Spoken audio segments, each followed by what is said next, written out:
Chapter 45. Mother Lin was so angry that her chest was about to explode. Being slapped in front of everyone by Chen Ning, she could still endure this anger because Chen Ning's status was still the princess. But if she was slapped by a maid today, then the face she had maintained in this king's palace for so many years would be completely lost. Xia He was stared at by her and her raised hand did not dare to fall. Xia He, give her a good beating. Even if you poke a hole in the sky today, this princess will support you. Chen Ning suddenly gave a loud shout, her aura was very threatening. Xia He's courage was instantly filled.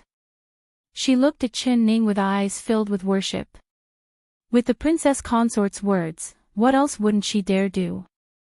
Her raised hand fell down without any hesitation. Paw!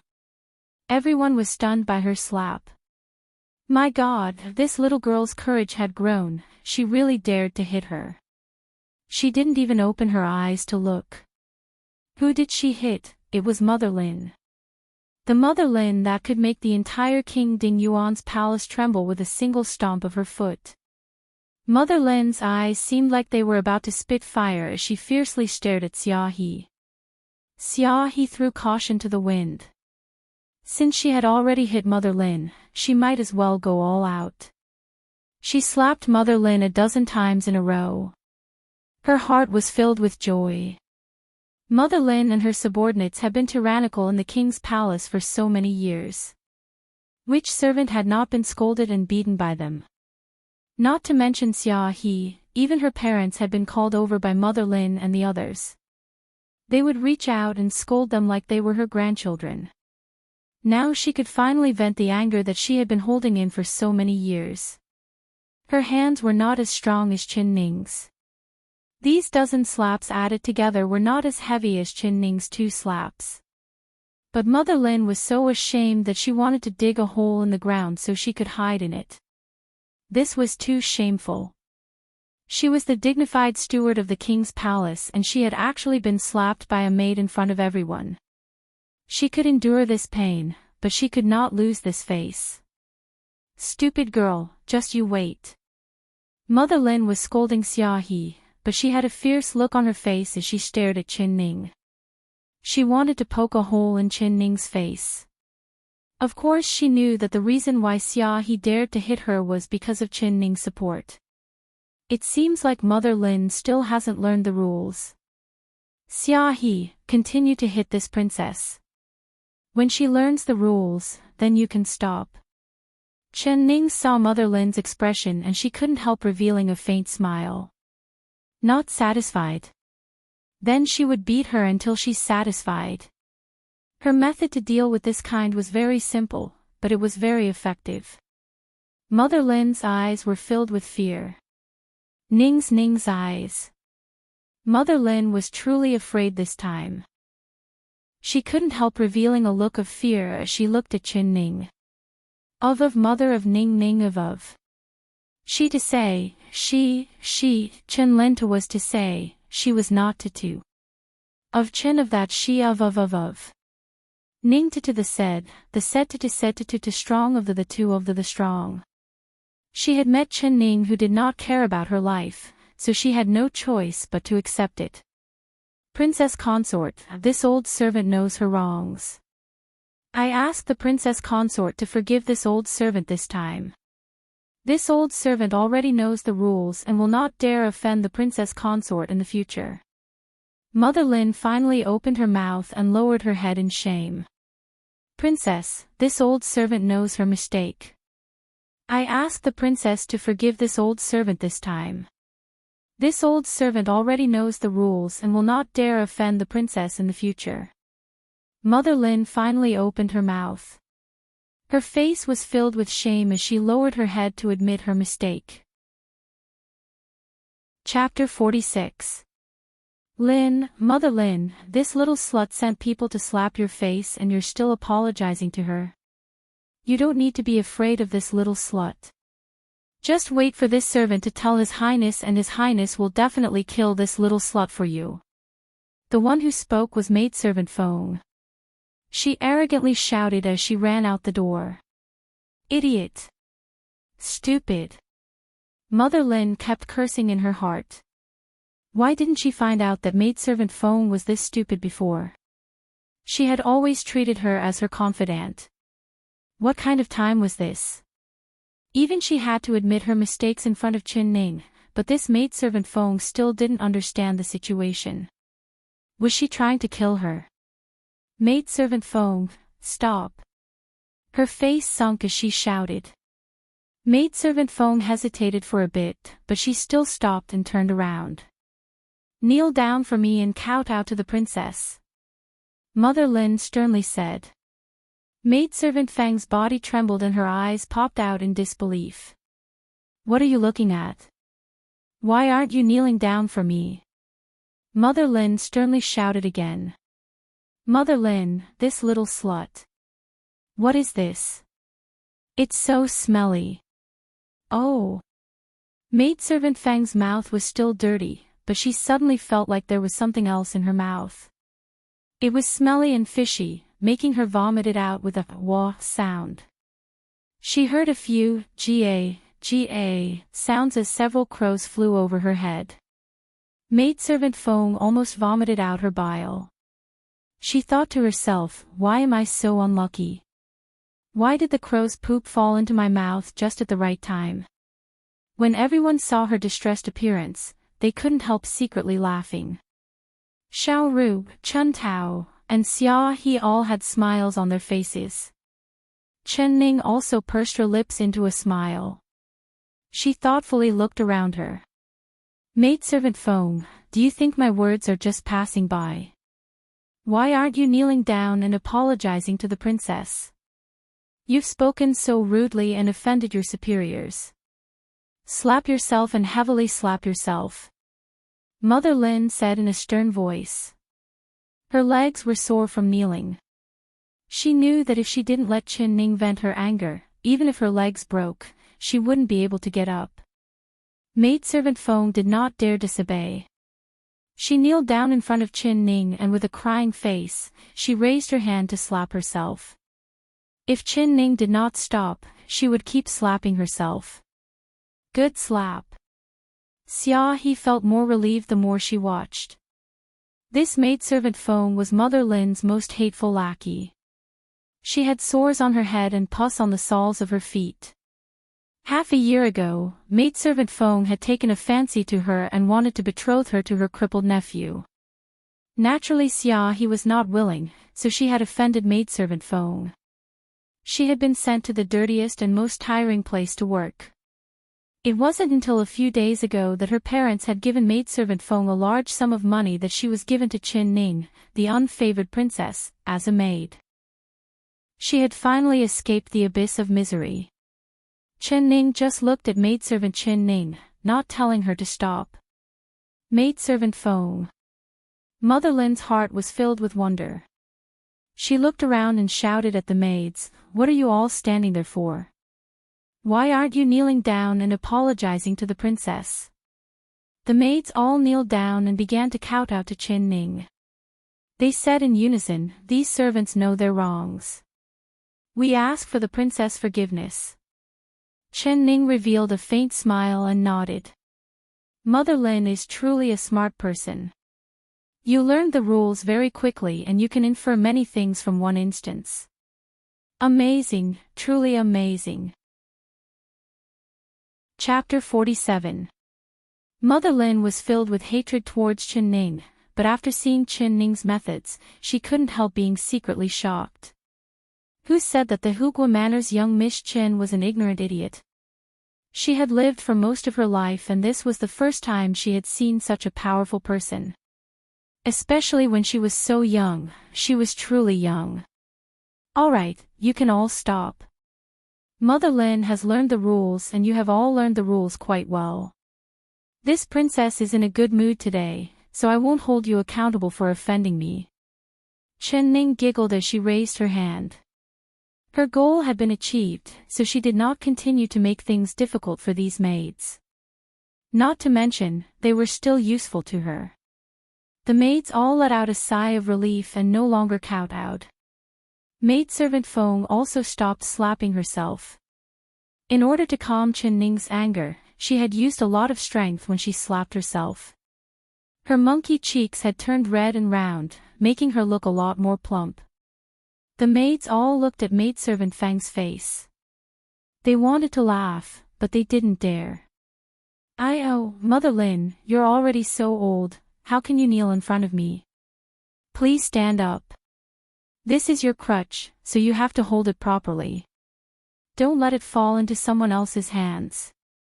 Chen Ning smiled as she walked forward and personally reached out to help Mother Lin stand up. She placed the crutch in her hands and warmly helped her dust off her clothes. Her actions of going from arrogant to respectful made Mother Lin and the maid stunned. They stared at her in a daze, not knowing what kind of medicine Chen Ning was trying to sell. "Princess consort, this old servant doesn't dare. This old servant does not dare."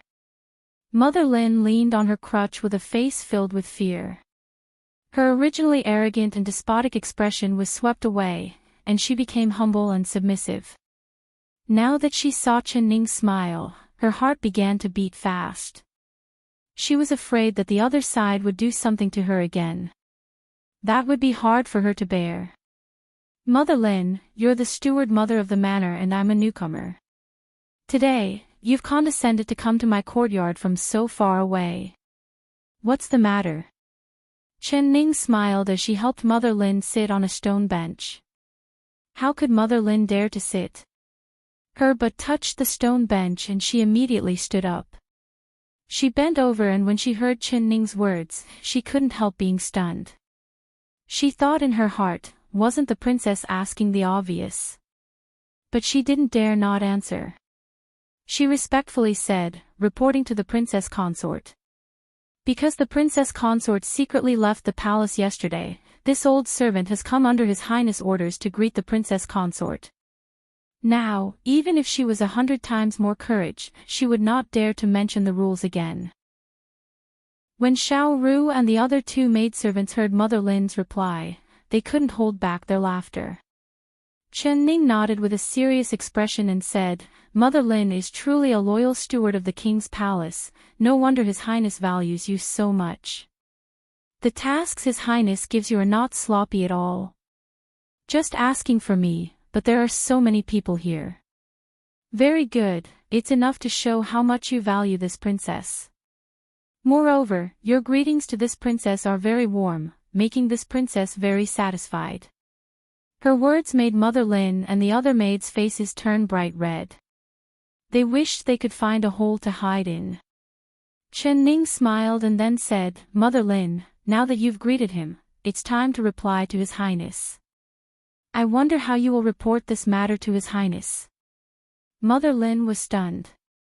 She couldn't help wondering what Chen Ning's words meant.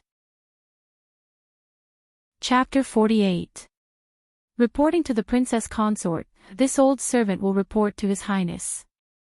After this old servant greeted the princess consort, she became seriously ill and will need to rest in bed. She won't be able to recover without resting for 10 days to half a month. Mother Lin guessed Chen Ning's intentions as she replied. Chen Ning nodded in satisfaction. Sure enough, the older the ginger, the spicier it was. She really was an old maid that had been in the king's palace for so many years. She knew what to do with just a nod. Dealing with smart people really saved a lot of effort.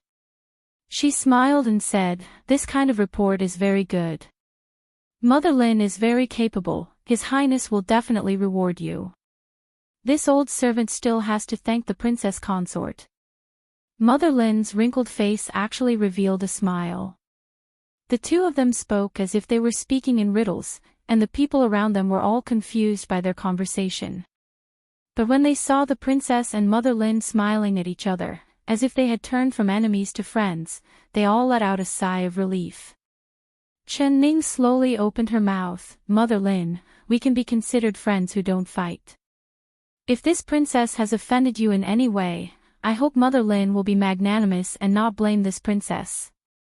Mother Lin said with a face of fear, "This old servant doesn't dare, this old servant doesn't dare." She indeed didn't dare. She had only interacted with Qin Ning once and she knew that the other side was a strong person that she couldn't afford to offend. This kind of person, would she dare to offend her in the future?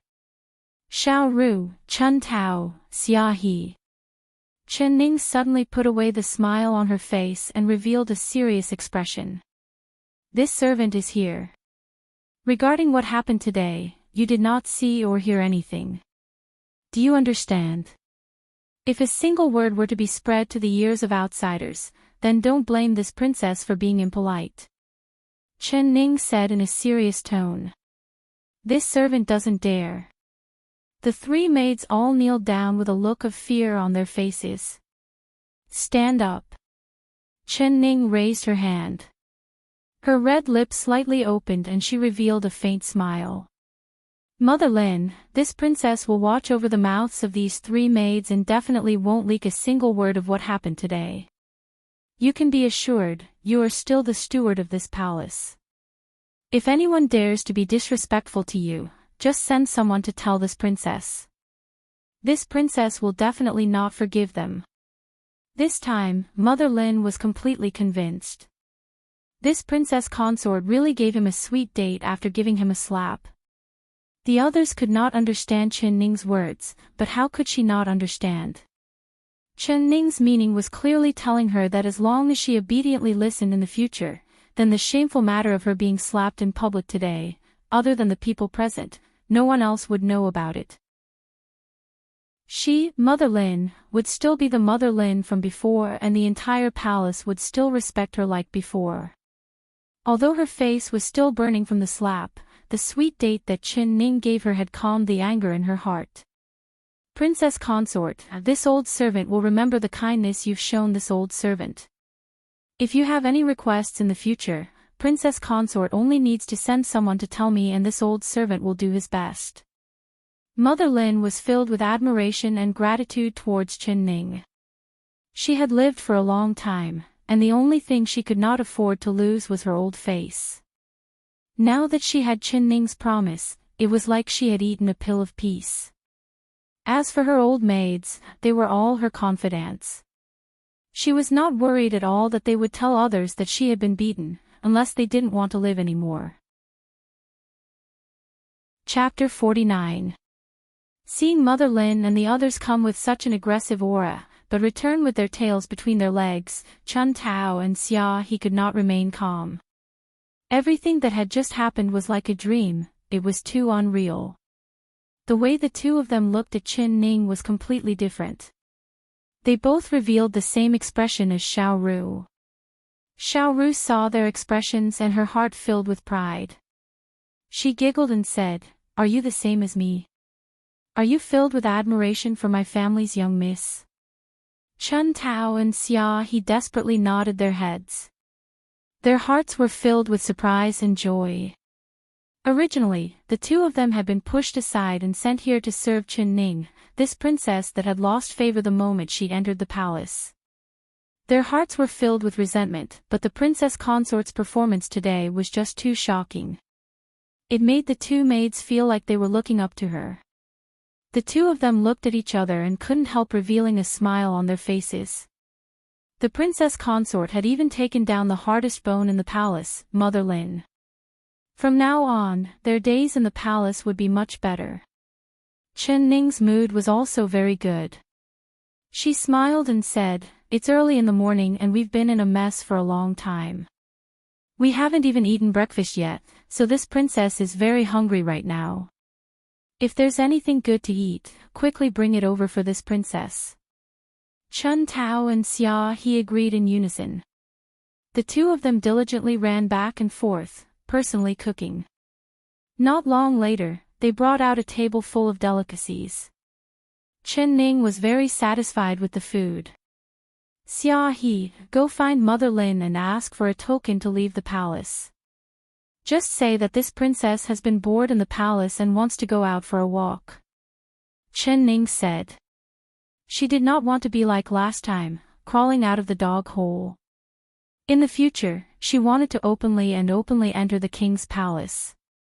Xia He agreed and left.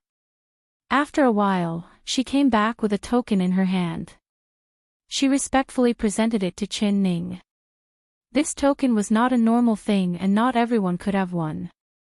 As far as she knew, there were only 3 of them in the entire king's palace. When she went to look for Mother Lin, the moment she opened her mouth, Mother Lin didn't hesitate to give her a command token, causing her to be speechless. It was the princess face that was bigger.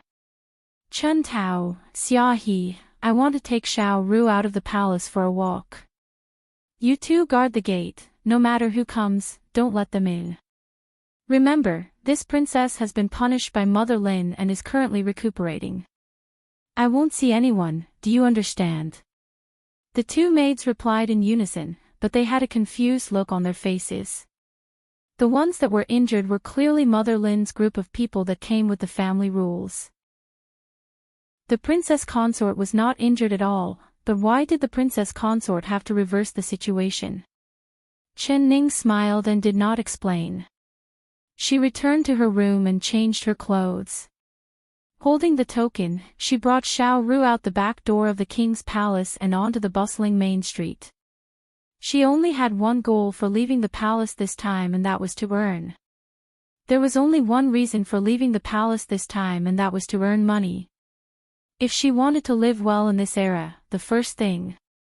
If she wanted to live a successful life in this era, the first thing she needed was money. Although she was the young miss of the Hugua Manor, looking at her 2 chests of extremely shabby dowry, even Chun Tao and Xia He, the 2 servant girls, did not even put them in their eyes. From the start, they were not worth much. The only thing that was valuable was the 2 jade bracelets.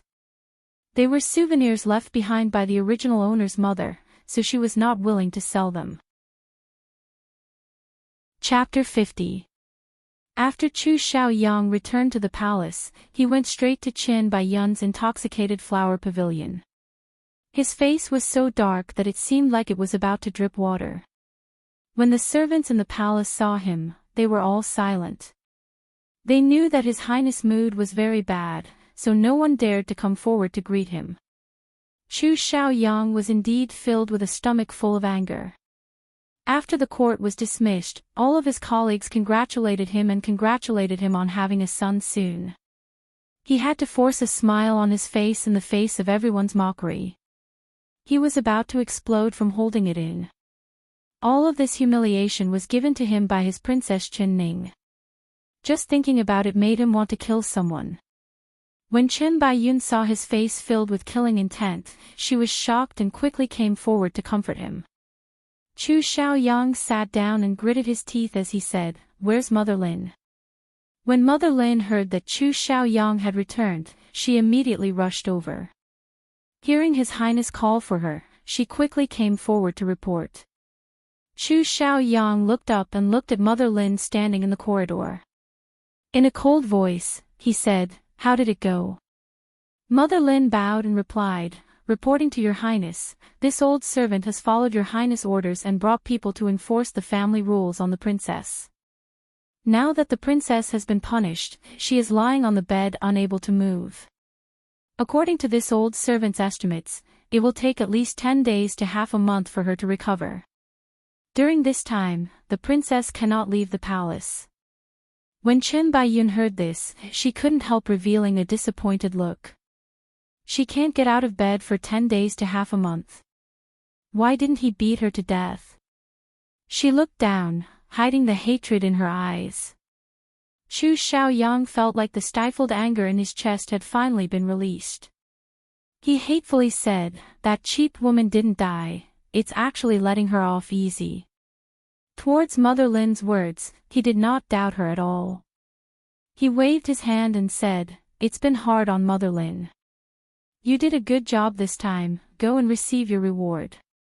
Turning around, he saw that Qin Baiyun's eyes were red and she said with tears in her eyes, "Your Highness, elder sister causing a ruckus in the wedding hall and running away from the palace is all this concubine's fault. It is because this concubine loves Your Highness too much that I couldn't control myself.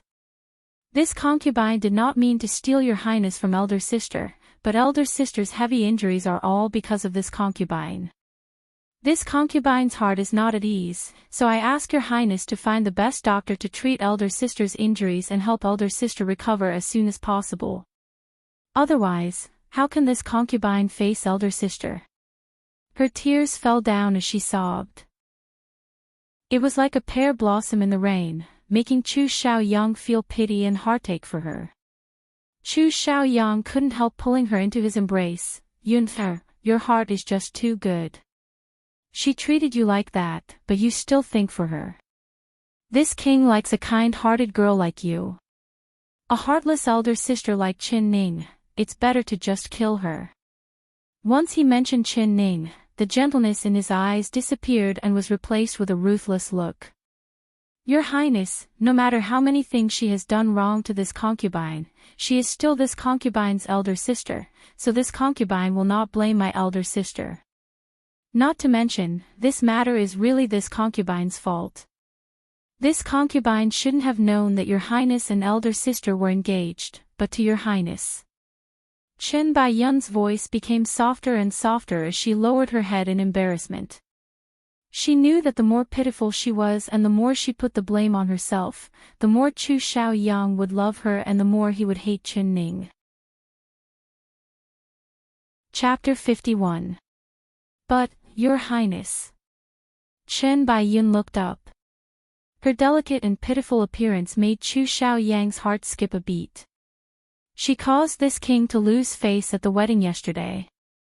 She couldn't even raise her head in front of her colleagues and almost harmed you and the child in your stomach. This king only sent Mother Lin to teach her a lesson and not take her life, which is already letting her off easy. You don't need to plead for her anymore. Moreover, this king has decided that whether she lives or dies, it will be up to the heavens. Chu Xiaoyang coldly ordered, someone, pass on this king's orders. No doctor is allowed to enter the palace to treat the princess. If anyone disobeys, they will be punished according to the family laws. Your Highness. Chen Baiyun's expression was anxious, but her heart was filled with pride. My good elder sister, Mother Lin's stick is not weak. Without a doctor to treat you, I want to see how long you can live. What Chen Baiyun did not know was that Qin Ning, who had been beaten until she couldn't move, had already left the king's palace. At this time, she was happily strolling through the streets of the capital city with Xiao Ru. The last time she left the palace, she had escaped, but this time she came out with the token in hand. Naturally, her mood was different from last time. Leaving the palace this time, she was dressed very simply. Xiao Ru had helped her put her hair into a bun and casually used a sandalwood hairpin to tie it up. She was wearing a plain gray short dress and she had specially applied a layer of ginger powder on her face, covering her beautiful face. Only her eyes were still clear and bright. In short, no one would take a second look at her if she walked on the streets.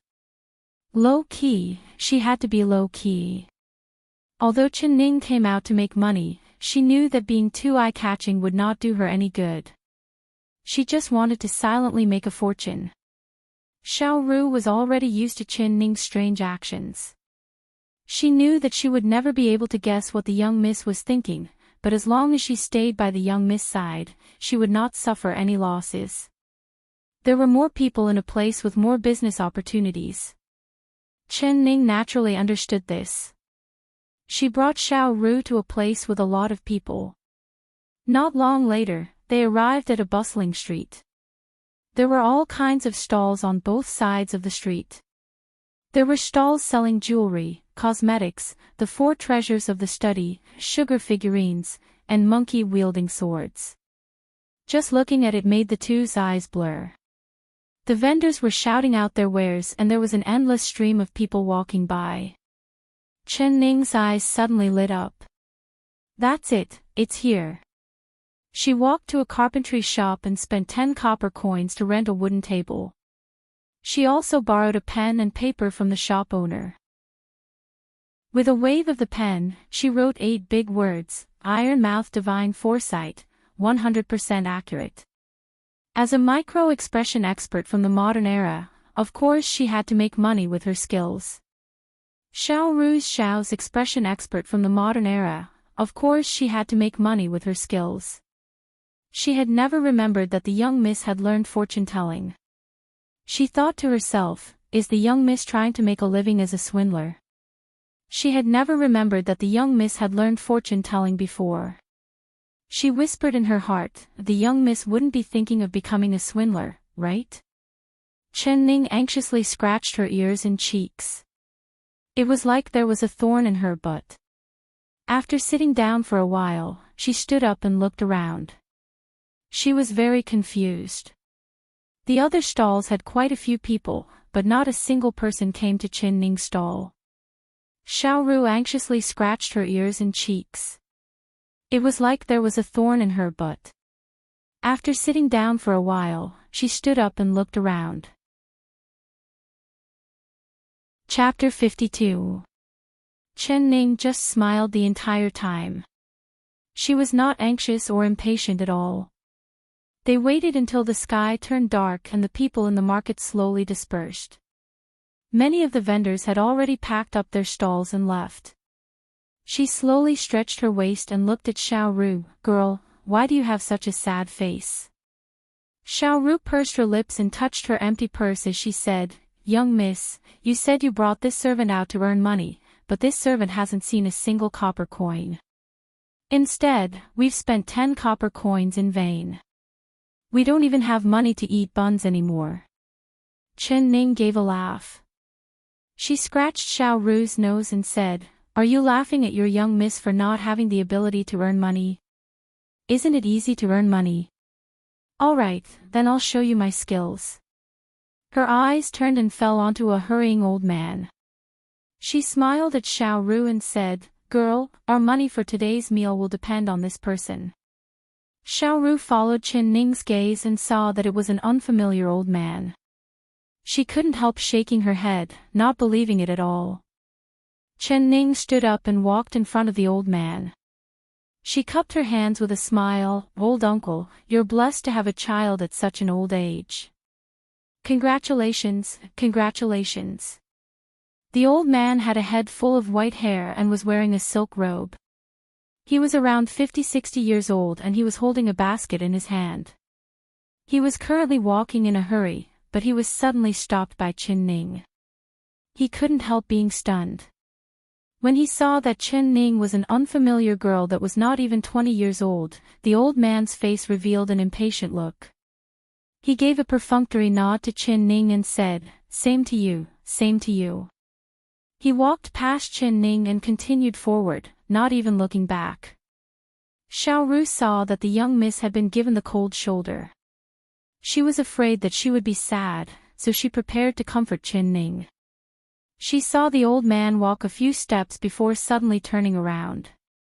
He looked at Chen Ning and said in a doubtful voice, Little girl, we don't know each other. How did you know that I had a child at such an old age?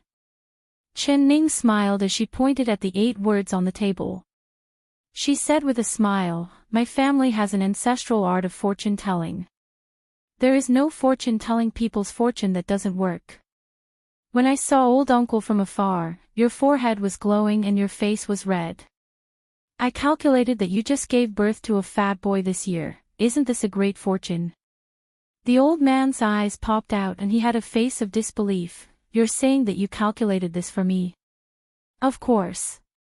Chen Ning smiled and nodded. The old man was filled with doubt as he looked over Chen Ning.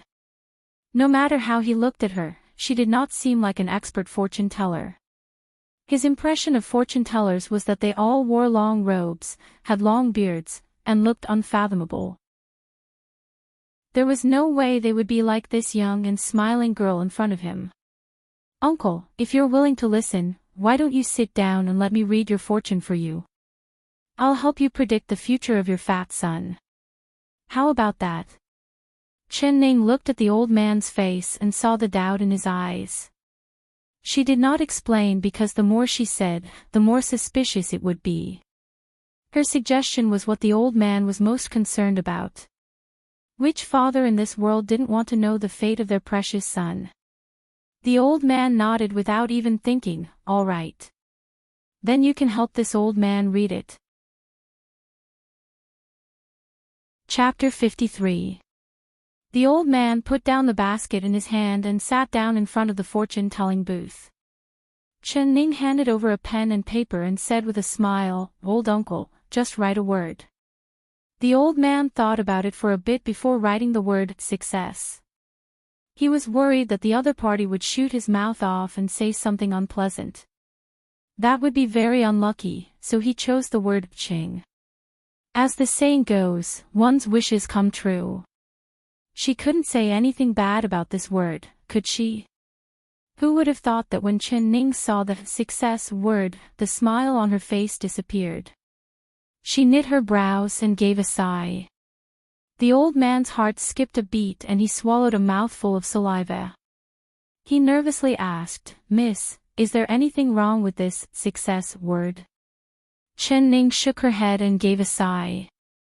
The old man's heart became even more uneasy. He nervously said, "Miss, please speak your mind." Chen Ning knew that if she said something good, the old man would not say anything and just leave. So she purposely gave a sad sigh. It really hooked the old man's appetite, making him unable to stop. "Old uncle, since you say it like this, then I'll speak my mind. The success word you're testing has a very good meaning. Success, your wishes will come true and you will become a great person. It's all because of this success word." There's also the phrase, "ride the clouds," which is also a homonym for this success word. So, your son will definitely have a great future. Chen Ning spoke clearly and the old man listened attentively. He stroked his beard and couldn't help nodding with a faint smile. Who would have thought that Chen Ning's words would suddenly change, but this success word also has a bad point. "Old uncle, please take a look, it contains the word spear. It contains a hidden killing intent, as well as the meaning of war, so your son will have a bloody disaster. There's also another thing, the success word belongs to the metal element and fire suppresses metal. Right now is the fire season in the 3rd month, so this is not good." The old man couldn't help giving a snort as a look of disbelief flashed across his face. Of course Chen Ning knew why the old man didn't believe her. It was because normal people liked to hear good things and hated to hear bad things. Her eyes looked over the old man's face and she softly said, "Old uncle, does your beloved son cry in the middle of the night every night? And when the rooster crows 5 times, does he stop crying and fall asleep?" The old man's brows couldn't help jumping up. He looked at Chen Ning in shock and blurted out, "That's right." "How do you know?" Chen Ning calmly said, "This is the fire-restraining metal that I was talking about. The day is divided into 24 hours, with the fire at its strongest and the yin at its weakest. If I'm not wrong, you should have named your beloved son after this Qing character. He is restrained by fire, so he cries in the middle of the night, stopping at dawn." The old man stared at Chen Ning and the expression on his face could no longer be described with the word success. Originally, he had sat down to do the fortune-telling just to get some good luck. He wanted the other party to say a few auspicious words and then casually throw a few copper coins and leave. But when he heard the words bloody calamity, he was already inwardly furious. He felt that the other party was talking nonsense and was just a swindler trying to cheat him of his money. At that time, he was prepared to leave, but who would have thought that Chen Ning's next words would shock him? She had described the scene of his beloved son crying every night, as if she had seen it with her own eyes. Ning said. Chapter 54. "Then I would like to ask Miss, do you have a way to resolve this?" The old man leaned forward and had a pleasant expression on his face. His tone and demeanor were completely different from before. Chen Ning saw the change in him and revealed a faint smile. Naturally, there is a way to resolve it. After saying this, she closed her mouth and smiled without saying another word. The old man waited for a while, but Chen Ning didn't say anything. He was stunned for a bit and then suddenly realized something. He patted his head and said, "Look at me, I'm really old and confused. I actually forgot the rules of this trade. He took out a bag of money from his chest and took out a white ingot of silver from the bag. He placed it on the table. Xiao Ru's eyes suddenly opened wide. This was a full 10 silvers. She never would have dreamed that this old man would be this generous after hearing a few words from her young miss. He would take out 10 silvers at once. Chen Ning smiled as she picked up the silver and looked at it. Then she threw it into Xiao Ru's chest. No matter how Xiao Ru looked at that smiling appearance, it looked like the little fox that she had drawn on her face this morning. After taking the silver, Chen Ning once again opened her mouth. She slowly picked up the pen and wrote the word Earth on the paper. The old man looked at it and said with a blank face, "Miss, what does this mean?" Chen Ning gave a faint smile and said, "Everything in the world is complementary and the 5 elements are the same. As long as you add the word Earth to your beloved son's name, it will become extremely auspicious. If you add the word Earth to the word Qing, it will become the word Qing. The will of the people will become a city, and it will be priceless. All of these are great auspicious numbers. Your beloved son will definitely have the help of a noble person in the future. He will become a minister and his future will be limitless." This string of auspicious words made the old man's face light up. His 3 strands of beard floated up as he smiled and stood up. He cupped his hands to Chen Ning and said, "I'll accept Miss' words. If my son's future is as limitless as Miss says, then this old man will first thank you for your divine foresight. This old man still has matters to attend to at home, so I'll be leaving first. Goodbye." He was now very satisfied. He felt that these 10 silvers were not spent in vain. As for whether his child would be able to live up to Chen Ning's words in the future, becoming an official with a limitless future, that was something to be said later. However, Chen Ning's words were all in his heart. Even if he had to spend money for good luck, he would be willing. The old man picked up the basket and prepared to leave. Chen Ning suddenly called out to him. "Old man, your son cries every night. I have a way to make him sleep until the sun rises." "Really?" The old man's body trembled as he revealed an excited expression. Chen Ning revealed a faint smile and said, "I've just said that soil makes metal, so you only need to feed him a bit of soil every night and he'll be able to sleep peacefully. Eat dirt. Eat dirt." The old man couldn't help glaring at her. This divine fortune-telling girl's method was truly strange. She actually wanted his beloved son to eat dirt. Of course you can't directly feed him dirt. You can pick up some dirt and mix it with water to feed him. That would be enough. "Oh, then I'll have to thank Miss." The old man was still doubtful. He cupped his hands to Chen Ning again and left with the basket.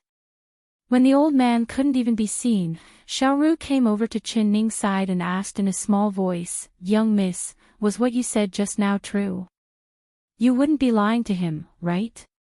Chen Ning looked at Xiao Ru. "Do you think your young miss is a swindler?" She took the ingot of silver from Xiao Ru's hand and tossed it up and down. Her smile was so wide that only her teeth could be seen. Chapter 55.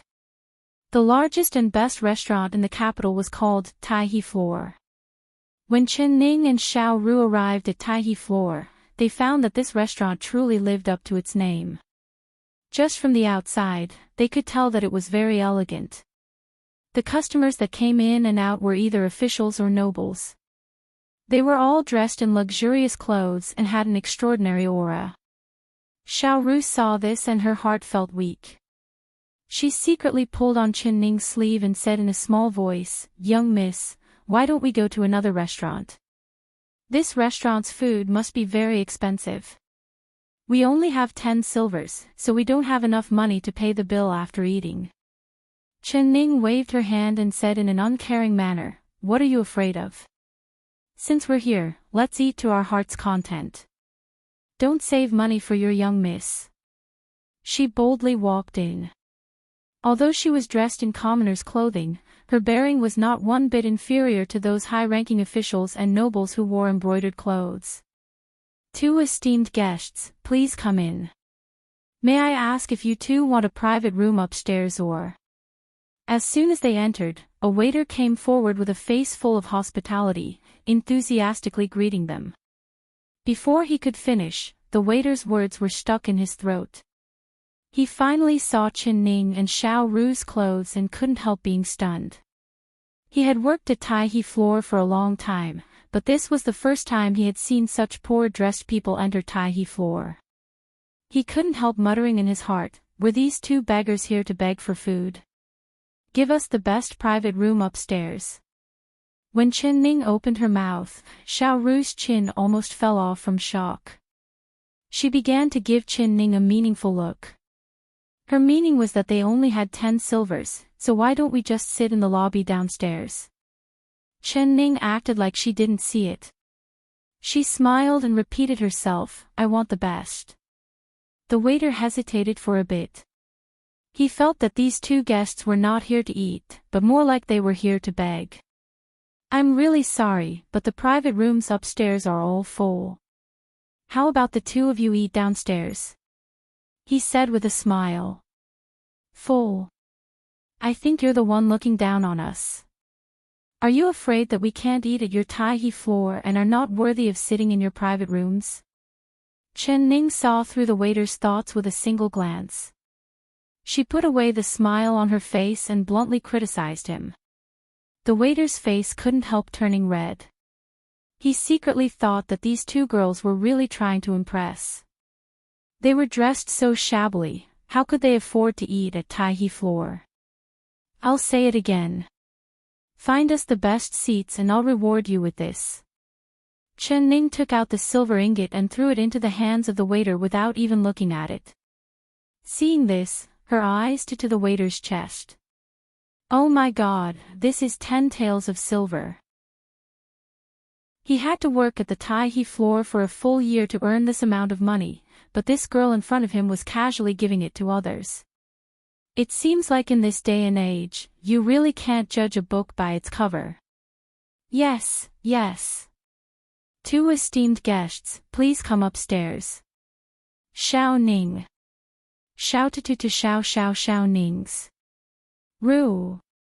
Roop. Xiao up. Nings to Ru Xiao Ru. To was to. She kept saying in her heart, my good young miss, you're really generous. Giving us 10 silvers at once, that's all we have. We're so poor right now, what will we use to pay for the meal? Her face turned into a bitter gourd. Chen Ning held her hand as they entered the private room on the second floor. Chapter 56. The waiter brought over the menu and Chen Ning directly gave it to Xiao Ru. Little girl, you order the dishes. Order whatever you want to eat. It's still the same words, don't save money for your young miss. Xiao Ru had a crying face. Without looking at the menu, she pushed it back to Chen Ning. Young miss, this servant doesn't know how to read, so you should order. She said in her heart, what dishes are you ordering? Even if it's just plain bread, we can't afford it. Chen Ning smiled and said, all right, I'll order. Wu, I remember you saying last time that you wanted to eat lotus root boiled beef, scallion spare ribs, and oh, that's right, chestnut roasted chicken. Xiao Ru, did I remember correctly? You didn't remember incorrectly, young miss memory is really good. Xiao Ru dryly praised as she blinked at Chen Ning. Chen Ning giggled and said, waiter, other than those 3 dishes, we also want a jade shrimp, a mixed meat, and a lion's head with crab meat. She did not stop as she ordered the most expensive dishes on the menu. The waiter's smile was so wide that his eyes couldn't be seen. Yes. May I ask if these 2 esteemed guests would like some wine? Our store's pear blossom white is very famous in the capital city. It is sweet and fragrant, with an endless aftertaste. All the guests that come here love to drink it, even the young misses of the rich and powerful families come to our store and ask for this pear blossom white. He eagerly recommended. Chen Ning became interested when she heard this. She slapped the table and said, "All right, give me 3 pounds." The waiter left with a smile on his face. Xiao Ru was so anxious that she began to sweat. "Young miss, you've ordered all these expensive dishes. We won't have any money to pay the bill, what should we do?" "You don't have any money to pay the bill?" Chen Ning looked at Xiao Ru's face and giggled as she said, "Then I'll leave you here to wash the dishes." "Young miss." Xiao Ru's heart was filled with anxiety and she almost cried. All right, I'm just teasing you. How could I bear to let my Xiao Ru wash the dishes? When the dishes come, you can eat them without worry. As for the money to pay the bill, I have my own ways." Chen Ning had a very confident look on her face. "Young miss, what methods do you have?" Xiao Ru was doubtful. Chen Ning smiled and did not reply. She had a mysterious look on her face. Xiao Ru knew that as long as the young miss revealed this expression, she would not tell her. She could only sit down and hold her chin as she waited for the dishes to be served.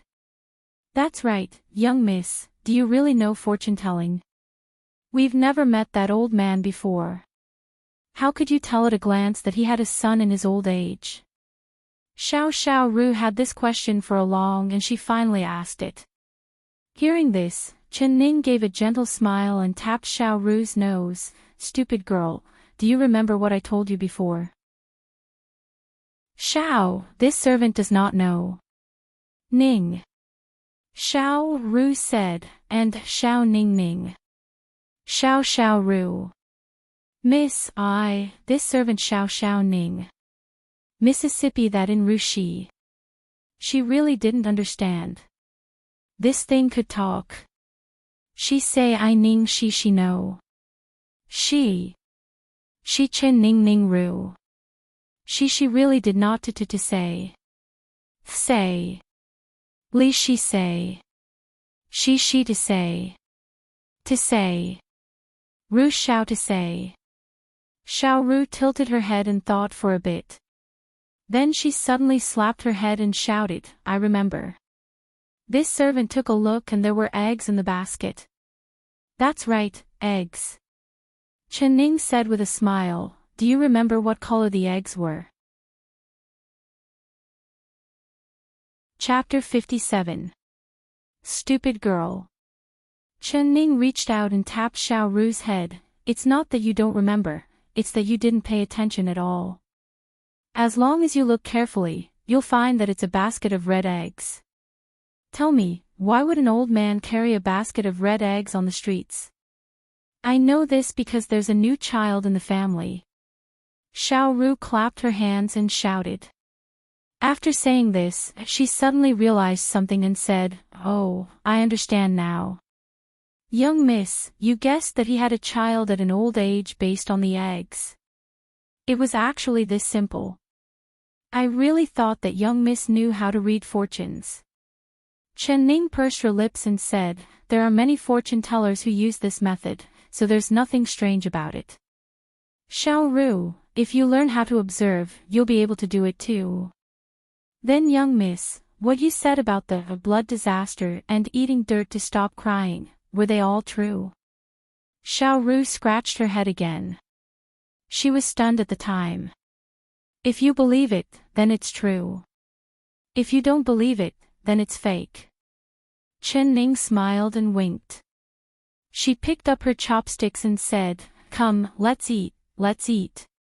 While the two of them were talking, the dishes were brought over like a stream. They filled the table and the fragrance filled the air. Xiao Ru's saliva almost flowed out. She ate a piece of shrimp and then a piece of pork ribs. She felt that each dish was something she had never eaten before. When Chen Ning saw this, she felt it was a little strange. In any case, she was the young miss of the Hugua Palace before she was married and Xiao Ru was the maid of the original body. Could it be that she had never eaten these home-cooked dishes before? She searched through the memories of the original body and found that she really had never eaten them before. Not only Xiao Ru, even she, the young miss, only ate the crude food sent over from the kitchen every day. There was not a single bit of meat in the food. Of course, this was all because of her good stepmother, Madame Lin. She was not willing to think about the bitter past of the original body. She picked up her chopsticks and picked up a large piece of meat for Xiao Ru. She said with a smile, "This meat is the best. It's fragrant but not greasy. It melts in your mouth, you'll definitely like it." Chen Ning and Xiao Ru happily ate. They did not know that in the private room next to them, there was someone listening to their conversation. The black-clothed man sat in front of the table and drank slowly. There were only 4 dishes on the table, but each one was exquisite and expensive. The pear blossom wine in the pot emitted a sweet and intoxicating fragrance. He reclined in the chair and drank 1 cup after another. His demeanor was carefree and lazy. Behind him, there was a blue-clothed youth standing with his hands raised. While Xiao Ru was talking to the waiter, Xiao Ru, Xiao Ru, Xiao Ru, Xiao Ning, Xiao, Xiao Ru, Xiao, Xiao, and Xiao Xiao Ru, Xiao Xiao Ru, Xiao Xiao Xiao Xiao and said. He remembered that he had turned the entire alley upside down, but he could not find even a trace of her and her servant. Hearing Chen Ning's voice at this time, he was filled with a pleasant surprise that came from searching far and wide. I shall, he,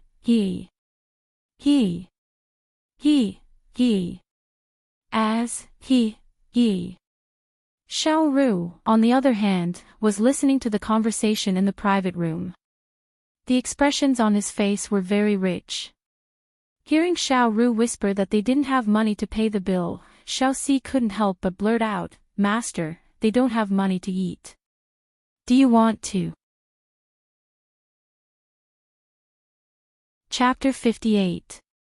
Xiao Si had already noticed that his master was interested in the older girl next door and he had quite a bit of interest in her.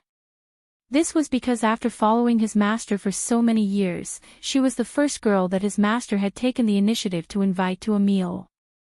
Yesterday, when he had come back to report to his master that the 2 girls had disappeared, his master's face had been expressionless and he hadn't said a single word, but Xiao Si had felt the atmosphere freeze. It was like a gust of cold wind had blown across the ground, causing him to shiver from the cold. He realized that if he couldn't find that girl, he would leave a bad impression in his master's heart. But who would have thought that there would be such a coincidence today? The girl that he couldn't find would suddenly appear next door in the same restaurant and she didn't have any money to pay the bill. This was a good opportunity to get close to her. But his master acted like he didn't hear anything. He just sat there and didn't even let out a fart. Xiao Si couldn't bear to let his master miss this kind of heaven-sent opportunity, so he reminded him. Meddlesome. The black-clothed man's cold eyes flew over and Xiao Si immediately closed his mouth. All right, since his master thought he was a meddlesome servant, then he wouldn't care. Looking at his master's taciturn personality, how could he talk to this girl? Young miss, this Tai He Floor's food is too delicious. This servant has never eaten such delicious food in my life. If we could eat this kind of good food every day, how happy would that be? Xiao Ru gave a large burp. She licked her lips as she let out a sigh. She had eaten until her stomach was about to burst, but there was still a lot of food left. Chen Ning revealed a smile. These dishes were indeed delicious, but she who came from the modern era had eaten even more delicious dishes than these. After all, times had changed and humans were constantly improving. The amount of thought and variety that the modern people put into food was something that the people of this era could not compare to. Compared to the food, she liked the wine here more.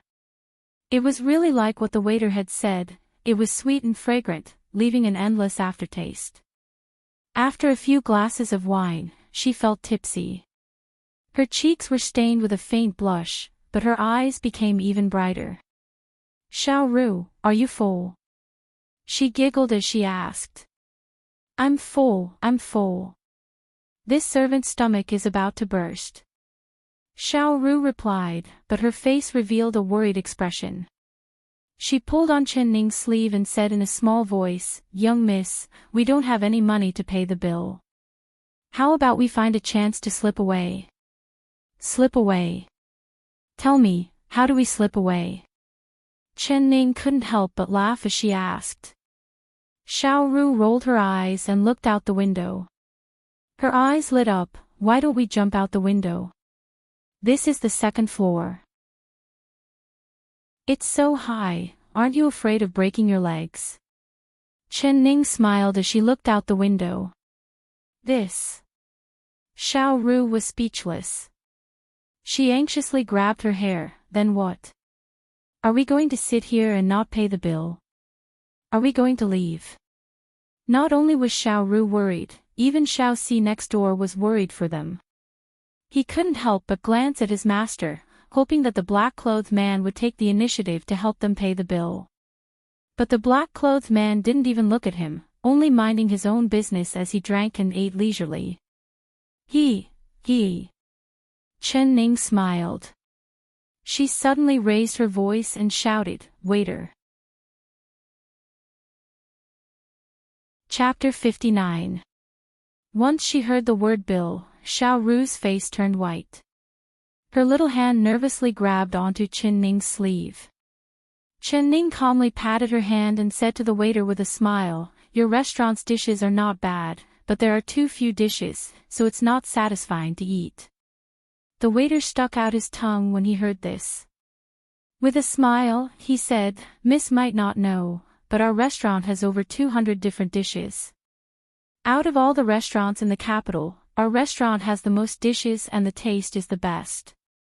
Even the nobles, ministers, and even the royal family are full of praise after eating it." His words were filled with pride. Although he did not dare look down on Chen Ning and her servant after taking Chen Ning's money, when he heard her say that his restaurant's dishes were not good, his heart was not convinced and he couldn't help boasting. "Then I want to order 4 special dishes. I wonder if your chef can make them?" Chen Ning asked with a smile. "Miss, just order.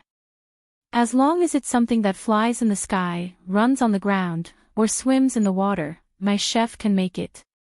As long as it's something Miss can't order, there is nothing my chef can't make." The waiter patted his chest and confidently boasted. "Very good, then I can rest assured." Chen Ning's smile made Xiao Ru's heart tremble seeing this. Every time she saw the young miss reveal this fox-like smile, someone would definitely be out of luck. But what Xiao Ru did not understand was that they would be the ones out of luck because they didn't have any money to pay the bill. "Then I'll order something that flies in the sky, runs on the ground, and swims in the water. I'll order one of each." "Woo, the last one will be a soup." Chen Ning leaned back in her chair and revealed a lazy look. "All right." The waiter heard that this was too simple and immediately agreed. He turned around to leave. "Wait a minute, waiter. I haven't finished speaking yet." Chen Ning called out to him. "What else does Miss want to order?" The waiter turned around with a smile and respectfully said.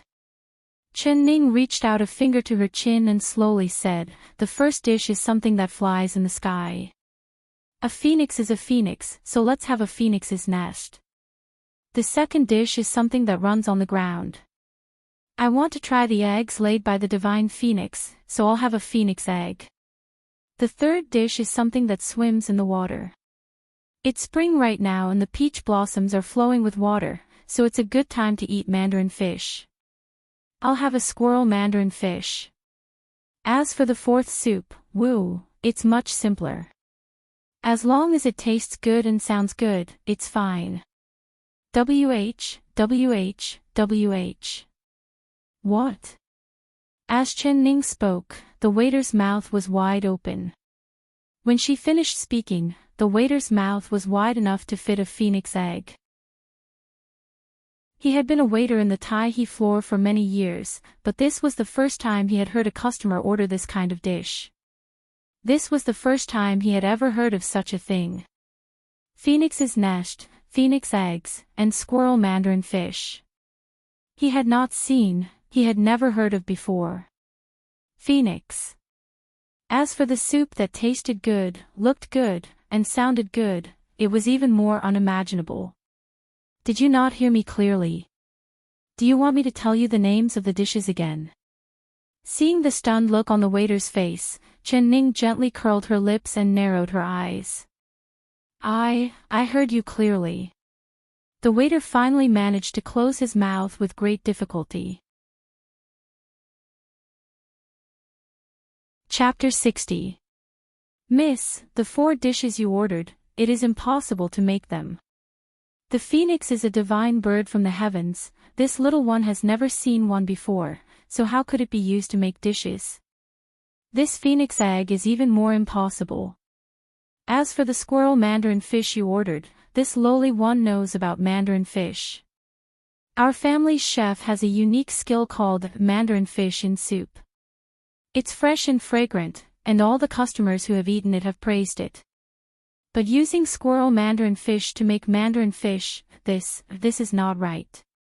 And the soup you ordered, how could this soup look good, taste good, and sound good? This little one has lived for over 20 years and has never heard of soup that sounds good. Hey, miss, are you joking with this little one? The waiter said with a smile. Chen Ning's face turned serious and her smile disappeared. She forcefully slapped the table and shouted, "Who is joking with you?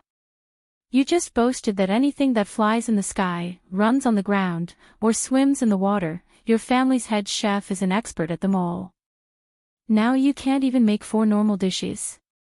If this gets out, your Tai He floor's reputation will be smashed."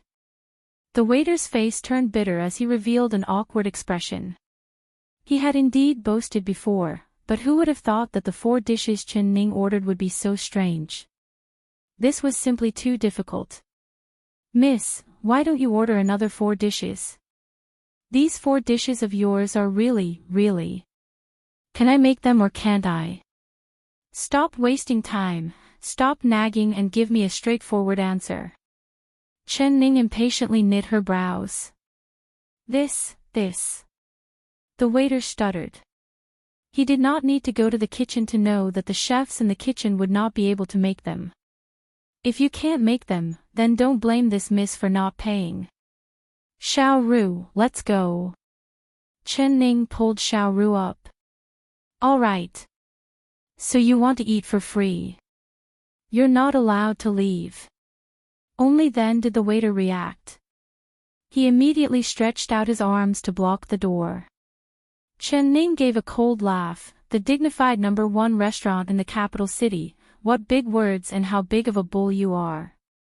You can't even make the dishes the guests ordered and you still have the nerve to take their money.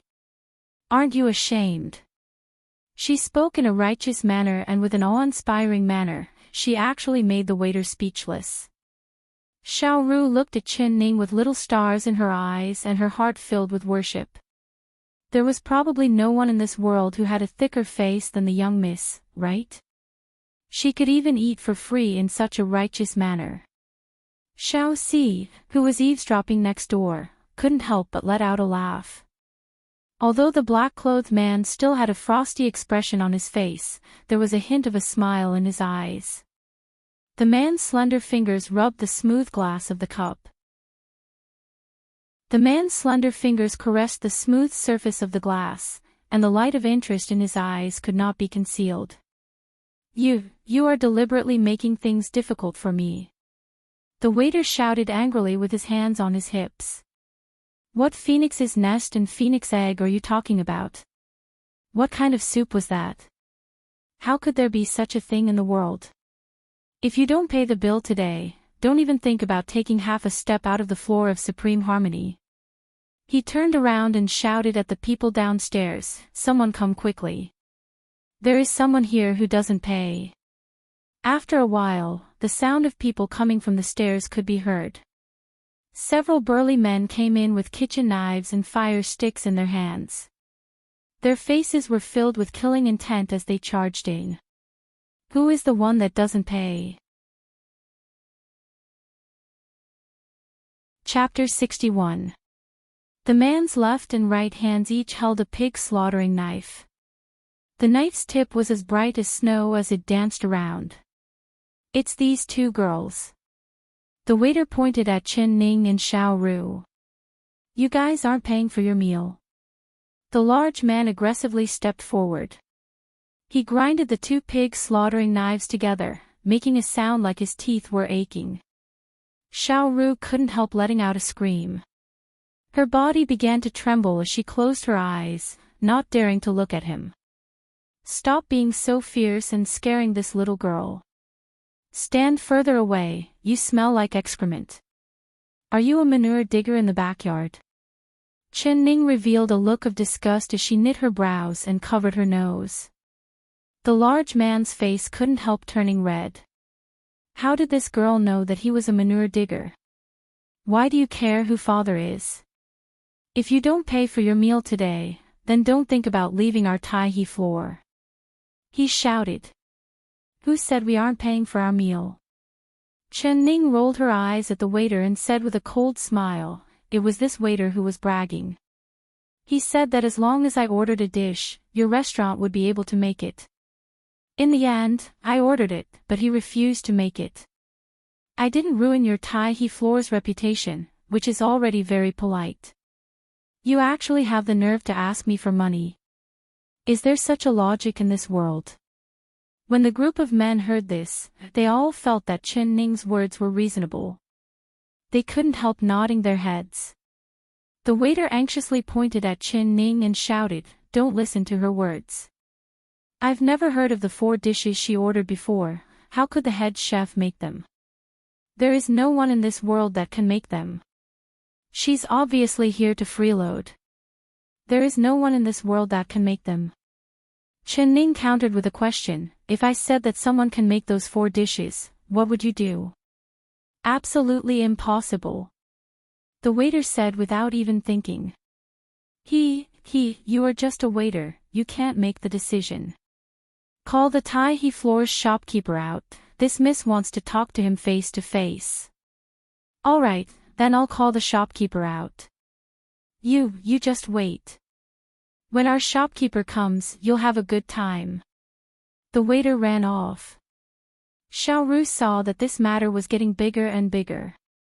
Her forehead was covered in sweat, especially when she saw those fierce-looking men blocking the door. She didn't even have a chance to escape. She wanted to cry, but she couldn't. The young miss had poked a hornet's nest this time. What should she do? Chen Ning calmly said, "Xiao Ru, this pear blossom white is very good, do you want to drink a cup?" She smiled as she gave Xiao Ru a cup of wine. Xiao Ru's cheeks puffed up as she stared at Chen Ning. She could not understand why the young miss could still smile in this kind of desperate situation. "It's fine if you don't s. If I's and I drink is and then is, I will. She and she is she as and she is she as is she.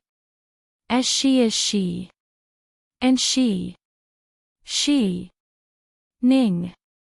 She shao she and she. She and she. Ning. Who says I'm going to run?" Chen Ning giggled as she raised her cup and drank it all in one gulp. "I still have to wait for the shopkeeper to come and let him judge." The large men gave a cold laugh in their hearts. With them guarding this place, did she still want to run?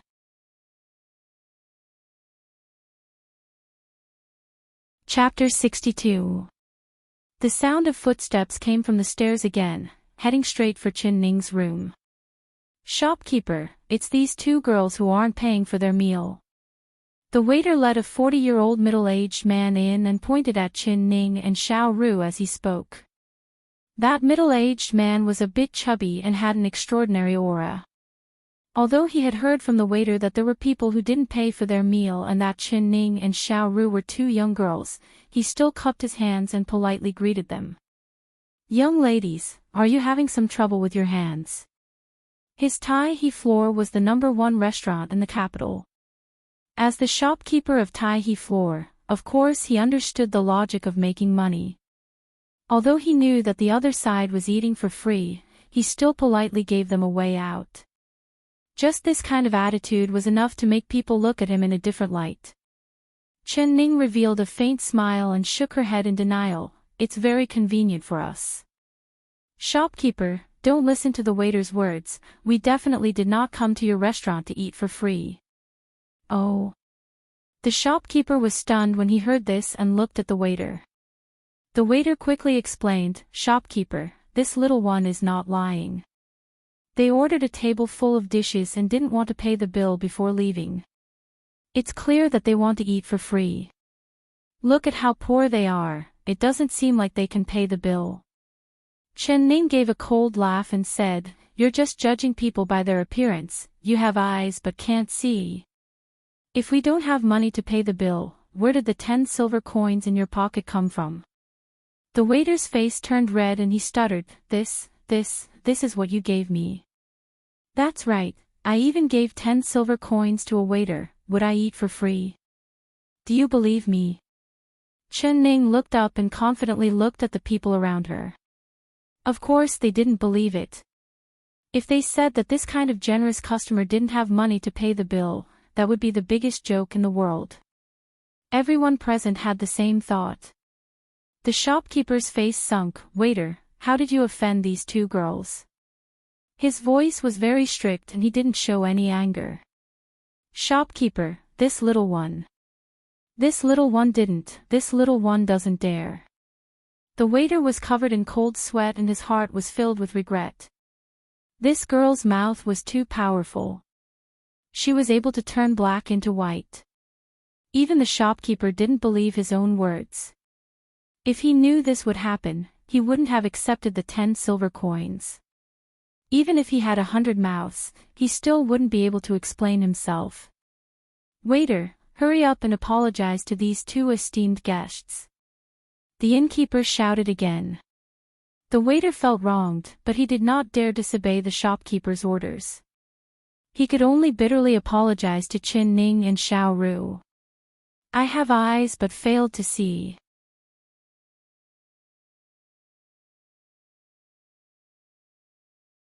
Chapter 63. Xiao Ru was an honest person. She couldn't help pulling on Chen Ning's sleeve and asking, Young miss, have we not paid yet? Hearing this, Chen Ning almost fainted from anger. She stared at Xiao Ru, wishing she could take a needle and sew this stupid girl's mouth shut. Xiao Ru, Xiao Ru, no one will think you're mute if you don't speak. She sighed in her heart. Just now, when she had interrogated the waiter in front of everyone, she had used a loophole in psychology. She had used one thing to negate another thing that was not related. Even the knowledgeable Tai-He floor shopkeeper had not realized it and had been fooled by her. That was why he had been fooled and let them leave. But now that she had been reminded by Xiao Ru, Chen Ning knew that they would not be able to leave smoothly. Sure enough, when the two of them reached the door, they heard the waiter call out, Shopkeeper, don't let them go. They haven't paid for their meal yet.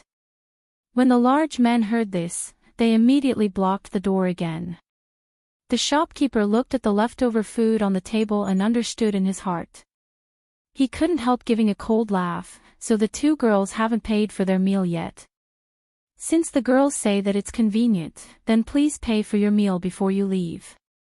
The two of you even gave the waiter 10 silvers at once, it can't be that you don't have money to pay for your meal, right? His voice was filled with ridicule, but his heart was filled with shame. Even though he thought he was smart, he had almost failed miserably today. He had been tricked by a 15 or 16-year-old girl. Who said we don't have money to pay for our meal? We have. We have money. Xiao Ru's face turned red as she spoke. She did not dare look at Chen Ning. She knew that she had made a mistake. She was so regretful that she wanted to bite off her own tongue. Since you have money, then quickly take it out to pay for your meal. If you don't have money, don't blame me for sending you to the authorities. The shopkeeper gave a cold laugh. The surrounding diners who were watching the commotion also understood. It turned out that these two girls were really freeloaders. Young girls can't learn anything, but you actually learn to be a swindler and freeloader. That's right, that's right. The world's morals are getting worse by the day. The crowd's accusations and ridicule came one after another. Xiao Ru was so embarrassed that she wanted to hide under the table. She hated herself to death right now. Why couldn't she control her tongue? She had caused the young miss to be ridiculed by others. Who says these two girls don't have money to pay for their meal? Is this gold ingot enough? If it isn't, then add another ingot. Amidst the crowd's accusations and mocking laughter, a young man in green parted the crowd and led a tall man in black into the hall. The black-clothed man's face was expressionless, but he raised his hand, and a glistening gold ingot fell on the table in front of the shopkeeper with a clang. Xiao xiao. Woo. Woo, xiao. The black-clothed man had been listening for a long time and waiting for a long time. He had not made a move because he was waiting for a chance. When Chen Ning was surrounded on all sides, he would make a move. Only then could he amaze the world with a single brilliant feat and leave a deep impression in her heart. Ning. Xiao, T-R, Xiao Xiao, Xiao, Xiao, Ning had. Xiao Ru was pleasantly surprised. She pulled on Chen Ning's sleeve. Young miss, it's him. Chen Ning looked at the black-clothed man and her eyebrows slightly knit together. Chapter 64. It's enough, it's enough. The shopkeeper picked up the gold ingot and knew that it was real gold, it couldn't be faked. He revealed a smile on his face. So these two girls are this honored guest's friends. I've been disrespectful. The bystanders were all envious of Chen Ning's good luck. She had actually made such generous friends. Shopkeeper, please return the gold to this guest. I don't know him and I'm not his friend. The food in my stomach, I don't need anyone else to pay for me. Chen Ning suddenly cleared her throat and said. Her voice was very clear. As soon as her words fell, there was a gasp from the surrounding people. Everyone looked at her like she was an idiot. They were all wondering if this girl was an idiot. Someone was paying for her and she didn't appreciate it. Xiao Si and Xiao Ru's jaws dropped. They did not dare believe their ears. Even in his dreams, the black-robed man had never imagined that his good intentions would be met with a rebuff. His two thick eyebrows slowly came up and his deep dark eyes stared right at Chen Ning, like he wanted to see through her. Chen Ning was shocked. She was shocked. The shopkeeper held the gold ingot with his mouth wide open, not knowing what to do as he looked at Chen Ning. Chen Ning did not even look at the black-clothed man. She took a step forward and took the gold ingot from the shopkeeper's hand, throwing it to Xiao Si. Xiao Si subconsciously caught it and immediately received a cold stare from his master. His body trembled in fear and the gold ingot in his hand almost fell off and hit his toes. He looked at Chen Ning with a bitter face. He could not understand why this girl didn't throw the gold ingot to his master and instead threw it to him. This was clearly trying to kill him. Although the black-clothed man did not say a single word, Xiao Si understood that his master's anger was like a giant wave that could explode at any moment. When that time came, the first person to suffer would be him. Miss, since you say that you don't need this honored guest to pay for you, then this miss can pay for it herself. The shopkeeper saw the gold ingot fly away and his heart filled with pain. His attitude towards Chen Ning became even more impolite. What's the rush to pay? I'm not full yet. Once I'm full, I'll naturally pay for it. Facing everyone's questioning gazes, Chen Ning calmly sat down and smiled at the shopkeeper. Shopkeeper, I just heard the waiter say that your Tai He Floor's chef is very skilled. Whether it's food that flies in the sky, runs on the ground, or swims in the water, he is very good at it. Is this true? The shopkeeper replied without thinking, of course it's true. Our Thai floor's chef can make any dish. There are only dishes that the customer can't order, but there isn't anything that the chef can't make. He wasn't boasting, but everyone knew that his family's restaurant had a wide variety of dishes and was second to none in the capital. Perhaps even the dishes in the imperial kitchen couldn't compare to his family's. Very good. Chen Ning was waiting for him to say this. Her eyes swept over the surrounding crowd and she slowly said, "You are the shopkeeper of the Thai floor. Your words are like water that has been spilled, you can't take them back. There are so many guests here and everyone can bear witness." Chapter 65. The waiter had an awkward look on his face. He wanted to remind the shopkeeper not to boast, but how could the shopkeeper understand his subtle hint? Instead, he was scolding him right to his face. He lowered his head and pretended to be mute, not making a single sound. Who would have thought that even if he pretended to be mute, Chen Ning would not let him go? It's still the shopkeeper who is straightforward. Chen Ning looked over at the silent waiter and said with a smile, "Your waiter said the same thing as you, so I ordered 4 dishes. They were flying in the sky, running on the ground, and swimming in the water. I also ordered a simple soup, but the waiter kept saying that they didn't have it. Could it be that the #1 restaurant in the capital can't even make 4 normal dishes?" It was clearly the restaurant bullying the customers, so this miss was angry and wanted to leave with the maid. Who would have thought that the waiter would be so picky and accuse us of not paying for our meal, saying that we were eating for free? "Shopkeeper, you should be the judge of this." Her words were clear, her voice was clear, and her words were clear. When everyone heard this, they were filled with dissatisfaction towards the waiter. So it's like this, then it's all the waiter's fault. The shopkeeper's face sunk and he reprimanded the waiter. "The customer has ordered, how can you say that they don't have it?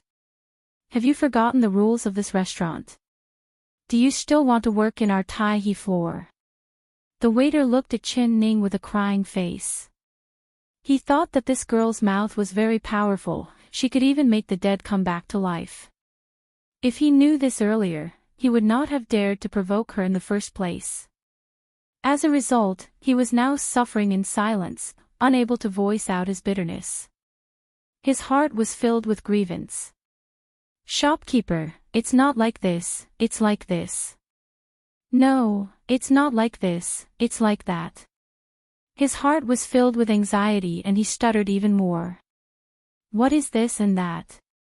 The shopkeeper impatiently cut him off and shouted, "What 4 dishes did the customer order? Why aren't you telling the chef to make them?" The waiter did not dare agree. He blinked his eyes at the shopkeeper. "Shopkeeper, it's not that this little one doesn't want to go, but the 4 dishes this girl ordered. This little one has never heard of them before. Our chef will not be able to make them." When the shopkeeper heard this, he was filled with anger. This brat actually said that he could not make the dishes the customer ordered in front of everyone. Wasn't this just throwing away his face? He raised his foot at the waiter and shouted, "Is there anything in this world that our Thai floor's chef can't make? You brat, you're speaking nonsense. Quickly! Quickly!" The waiter's butt was kicked and he said in an aggrieved voice, "Shopkeeper, you might not know, but the 4 dishes this girl ordered, the one that flies in the sky. She said that the phoenix is a divine bird in the sky, so she wants to eat phoenix meat. She even named the dish the phoenix's nest. This little one has lived for so long, but I have never seen a phoenix before. Also, the one that runs on the ground, she wants the phoenix's egg. The one that swims in the water, she wants some squirrel and mandarin fish, and the strangest thing is the soup she wants. Not only does it taste good, it also sounds good. Shopkeeper, don't you think she's deliberately making it hard for people? How can there be anyone in this world that can make these 4 dishes? What? Phoenix's nest, phoenix eggs, squirrel and mandarin fish, and a soup that tastes good and sounds good? Everyone's eyes popped out when they heard this. They thought that this matter couldn't be blamed on the waiter. It was clearly this little girl who was deliberately making it hard for them. Chapter 66. Once the shopkeeper heard this, he knew that he had wronged the waiter. His eyes turned cold as he looked at Chen Ning. Which family sent you here to cause trouble for my Tai floor? If you want to smash my restaurant signboard, then go back and tell the person behind you that there's no way. The shopkeeper's face turned livid as he forcefully slammed the table. A tall tree attracts the wind. Tai floor was known as the #1 restaurant in the capital, and there were several other restaurants that didn't accept this. They had already been secretly preparing to steal the name of the #1 restaurant in the capital. So the shopkeeper immediately concluded that Chen Ning and her servant were sent by another restaurant to cause trouble. They wanted to smash his Tai floor's signboard in front of everyone. Shopkeeper, what you're saying is wrong, right? I came to your Tai floor to order food, but you're saying that I'm deliberately looking for trouble and that a guest can't even order food? When did Tai floor have this kind of rule? Chen Ning blinked her eyes. It's not that you can't, it's just that the 4 dishes you ordered are too much. I believe that not only the head chef of this restaurant can't make them, even the royal chefs of the royal palace can't make them. If someone can make these 4 dishes, then I will smash the signboard of Tai floor. The shopkeeper's face sank as he arrogantly said. The shopkeeper is angry. Do you think that I'm purposely looking for trouble and that I don't want to pay for my meal? Chen Ning pursed her lips into a smile. Was it not? Everyone in the crowd asked this question in their hearts. Even the black-clothed man and Xiao Si were no exception. Wasn't this the lice on a monk's head? It was obvious. Humph. The shopkeeper gave a heavy snort, giving her a silent approval. If I say that I have a way to make these 4 dishes, then what? Chen Ning was not angry as she continued to speak with a smile. If you can make them, then I won't take a single cent from your meal and I'll even give you 1,000 silver coins. The shopkeeper gave a cold laugh. His expression clearly showed that he did not believe her at all. All right, I'll earn 1,000 silver coins from you today. Bring out a pen and paper. Chen Ning arrogantly sat down on a chair. Pen and paper. Everyone was stunned for a moment before they began to laugh at Chen Ning. This girl has been boasting all day, but in the end, she was just talking on paper. Isn't that so? I thought that she really had the ability to make those phoenix dishes. In the end, she's just a swindler. When the shopkeeper heard everyone ridiculing Chen Ning, he began to give a cold laugh. He ordered the waiter, "Didn't you hear what this divine chef said?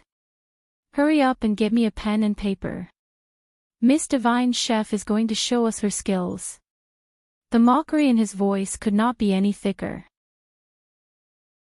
Everyone heard this and they broke out a laugh.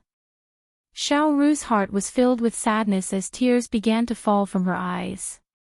Speaking of which, it was all her fault for being too talkative. In the end, she caused the young miss to be mocked and ridiculed by so many people. It was all her fault. Xiao. Ning, Xiao. Xiao and Xiao was. Master. Chen Ning used her hand to support her chin. Her clear-as-water eyes looked at the people mocking her. She had a smile on her face, as if everything they said was praising her. Chen Ning used her hand to support her chin and her clear-as-water eyes looked at the people who were mocking her. She had a smile on her face, as if they were all praising her with words.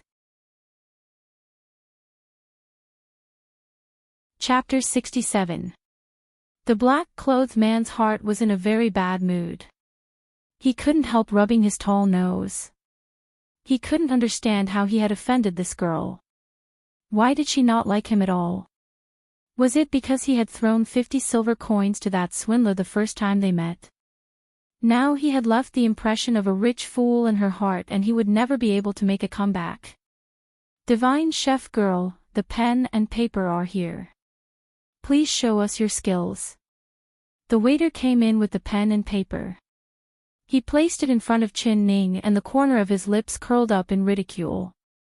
Everyone was laughing at Chin Ning's misfortune, preparing to see Chin Ning make a fool of herself. Chin Ning calmly picked up the pen and turned her back to everyone as she began to write.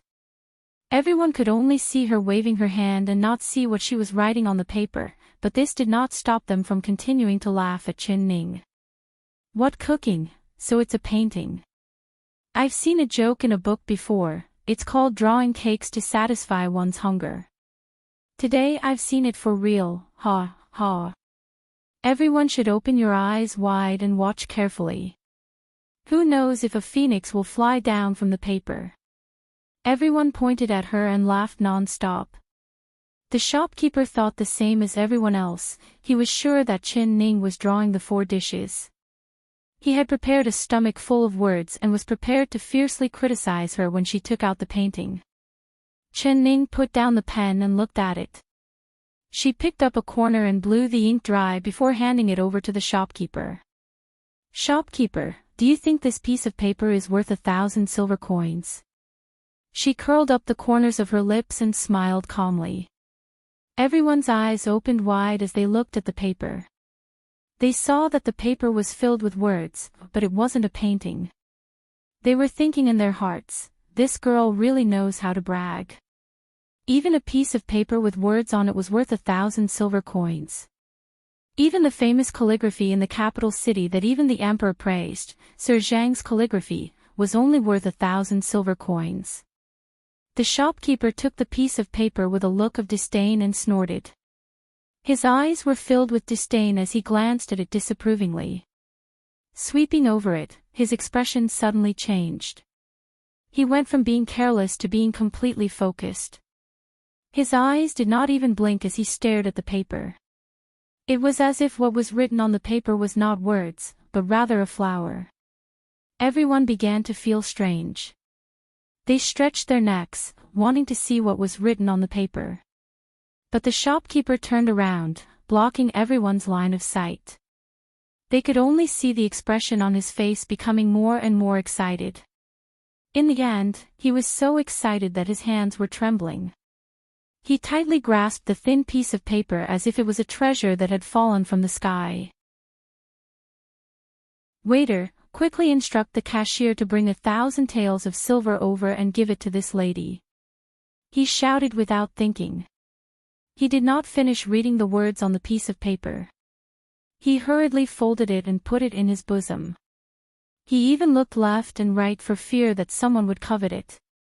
The surrounding people were all curious to death. What was written on that piece of paper that actually made this shopkeeper take out 1,000 taels of silver without hesitation? The shopkeeper's chin almost fell to the ground as he doubted his ears. Chapter 68. The waiter seemed like he had just woken up from a dream.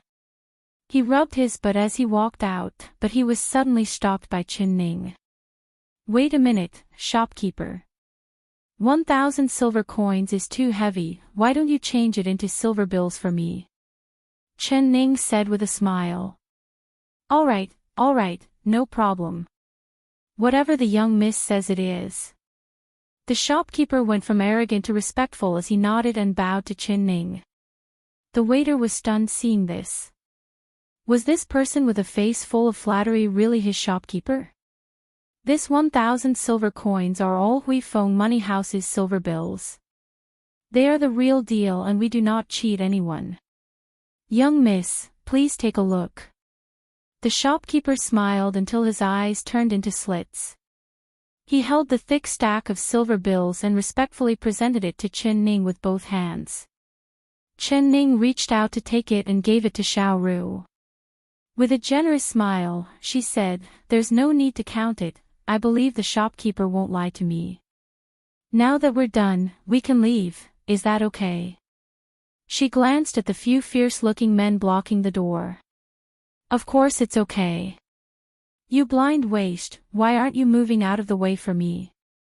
Don't block the path of these 2 girls. 2 girls, please." The shopkeeper immediately understood and scolded the large men. He personally led the way and sent Chen Ning and Xiao Ru away. The remaining people watching the show all had their jaws dropped to the ground. Even in their dreams, they never would have thought that the final result would be like this. Interesting, it really was interesting. The black-clothed man stood in the same place. His face was still expressionless, but there was a faint smile that flashed in his deep black eyes. Although that smile was so faint that it couldn't even be seen, Xiao Xi's sharp eyes could still see it. "Xiao Xi, follow them." The man's voice was very calm. It was impossible to tell if he was happy or angry. "Yes, master." Xiao Xi immediately understood that his master wanted him to find out where these 2 girls lived and where they came from. He ran away as fast as a rabbit. This was a good chance to make up for his mistake. If he lost them again, he wouldn't have the face to go back and see his master. Chen Ning held Xiao Ru's hand and walked out of the main entrance of the Taihe floor. After passing through 2 streets, Xiao Ru still had a dreamy expression on her face. "Young miss, pinch me hard. I feel like I'm dreaming." "That's right, I must be dreaming." Her bosom was bulging with banknotes, and her arms were tightly folded in front of her chest. Her face revealed an infatuated smile. Chen Ning stopped walking and looked at her. She found it both funny and funny. Wasn't it just 1,000 taels banknote? She didn't even put it in her eyes. Was there a need for this girl to be so happy like a fool? No. She had to cure this girl's shallow eyelids. Chen Ning's eyes turned and she had already thought of a good idea. When she was about to pull Xiao Ru over to carry it out, she glanced over and saw a figure flash behind her. Although the figure was very fast, Chen Ning could still recognize it with a single glance. She. It was the up. Up. He saw. He must have been ordered by his master to follow him here. A deep as ink gaze appeared in Chen Ning's mind. It was the black-clothed man.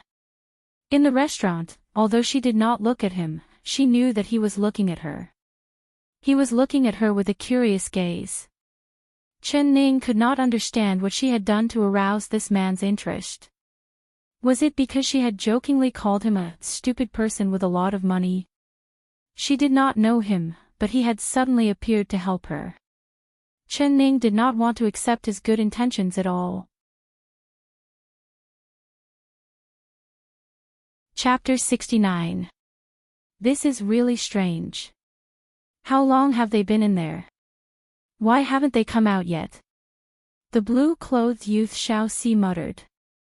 He was guarding in an inconspicuous corner, his eyes fixed on a clothing store diagonally across from him. This store's business was very good, with many people coming in and out. There were men and women, young and old. He was afraid that if he blinked, he would miss something. 2 hours ago, he had seen Chen Ning and Xiao Ru laughing and talking as they walked into this store. Then he stood there, not daring to blink, but he did not see the 2 of them come out. If he did not know that this clothing store only had a front door and no back door, he would have thought that Chen Ning and Xiao Ru had left through the back door. He stared until his eyes were sore and his legs were weak, but he still did not see the 2 of them come out. When the store closed and the boss came out to close the door, Xiao Xi finally couldn't help rushing over. "Don't close it. Don't close it. There are still 2 girls inside that haven't come out yet," he shouted. Go. Where did this brat come from, actually coming here to find girls? This is a clothing store. If you want to find girls, go to the Red Joy building across the street. The boss pushed Xiao Xi to the side and continued to close the door. Xiao Xi was anxious as he charged into the store. The boss could not stop him as he angrily glared at him. There was not a single person in the store. Xiao Xi looked around twice and scratched his head in confusion. Where did they go? Why did they disappear? Just like last time, he had clearly seen the two of them walk into an alley, but when he chased after them, the two girls had disappeared without a trace. This was exactly the same as last time. Could it be that these two girls were not mortals? If they weren't immortals, then they were ghosts. Xiaoxi suddenly gave a cold shiver. Stinky brat, are you here to cause trouble?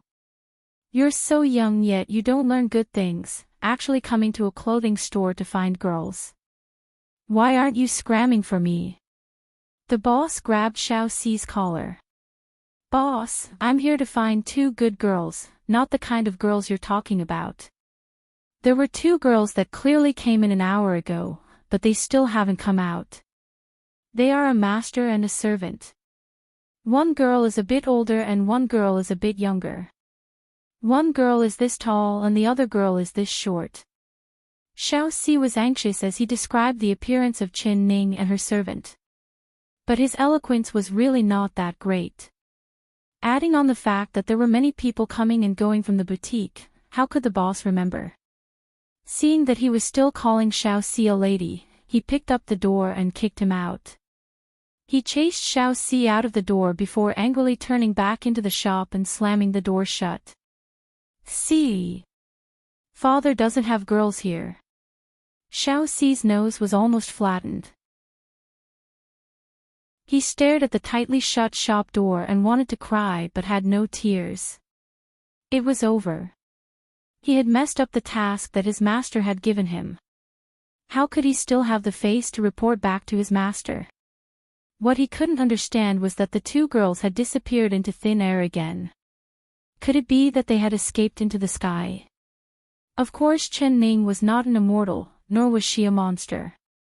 She did not have the ability to fly into the sky or escape into the earth. After discovering that Xiaoxi was secretly following her, she brought Xiao Ru into a clothing store. She picked out a set of men's clothes for herself and found a scholar's scarf. After putting it on, she looked into the mirror, looking like a young scholar.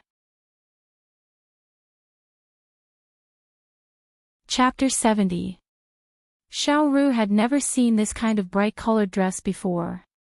Her face turned red and she refused to wear it, so Qin Ning forced her to wear it. The beautiful red dress was like a beautiful scenery. As soon as Xiao Ru appeared on the street, she immediately became the focus of everyone's attention. Xiao Ru's face was the same color as her dress and she was too embarrassed to raise her head.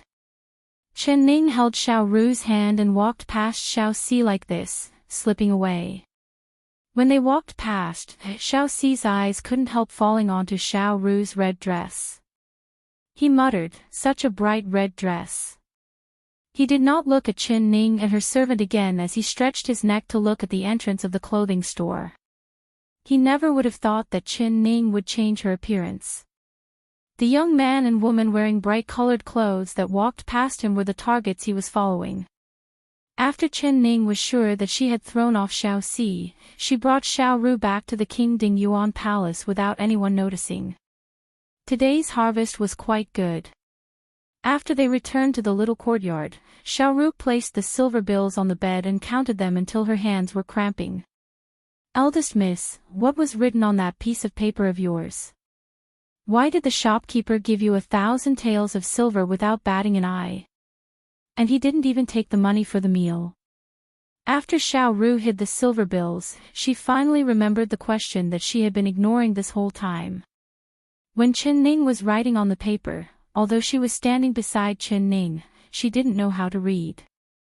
Even if she saw it, she wouldn't have understood it. "Actually it's nothing, it's just a recipe," Qin Ning casually said. "Recipe? Could it be the recipe for the 4 dishes young miss was talking about?" Xiao Ru's eyes opened wide. "That's right." Qin Ning nodded with a smile. "Can you really make those 4 dishes? It's not something young miss made up to deceive people?" Qin Ning knocked on Xiao Ru's head and scolded with a smile, "When have you ever seen me deceive people?" Xiao Ru was stunned and couldn't answer. She tilted her head and thought about it.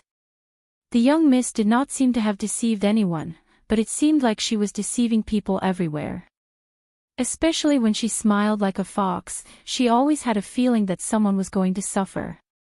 That's right, young miss, that lots of money clearly took out the gold to pay for us. Why didn't you accept it? Xiao Ru thought about it and asked. Chen Ning's face sunk when she heard this. Xiao Ru, of course, remember, although we are women, we still need to live with integrity. That lots of money is not related to us, so why should we accept his gold?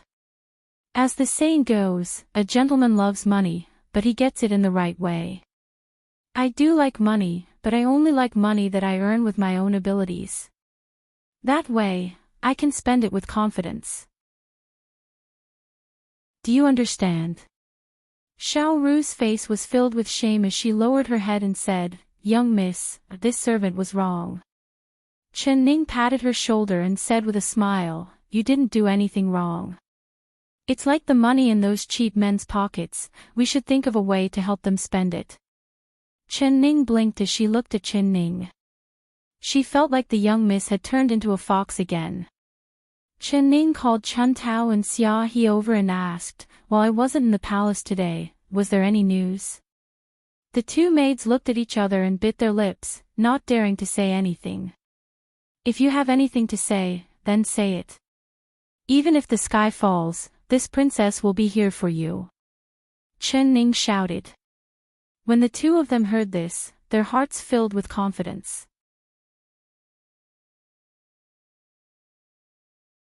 Chapter 71. Chen Ning said in a strange voice, It will make my heart sad.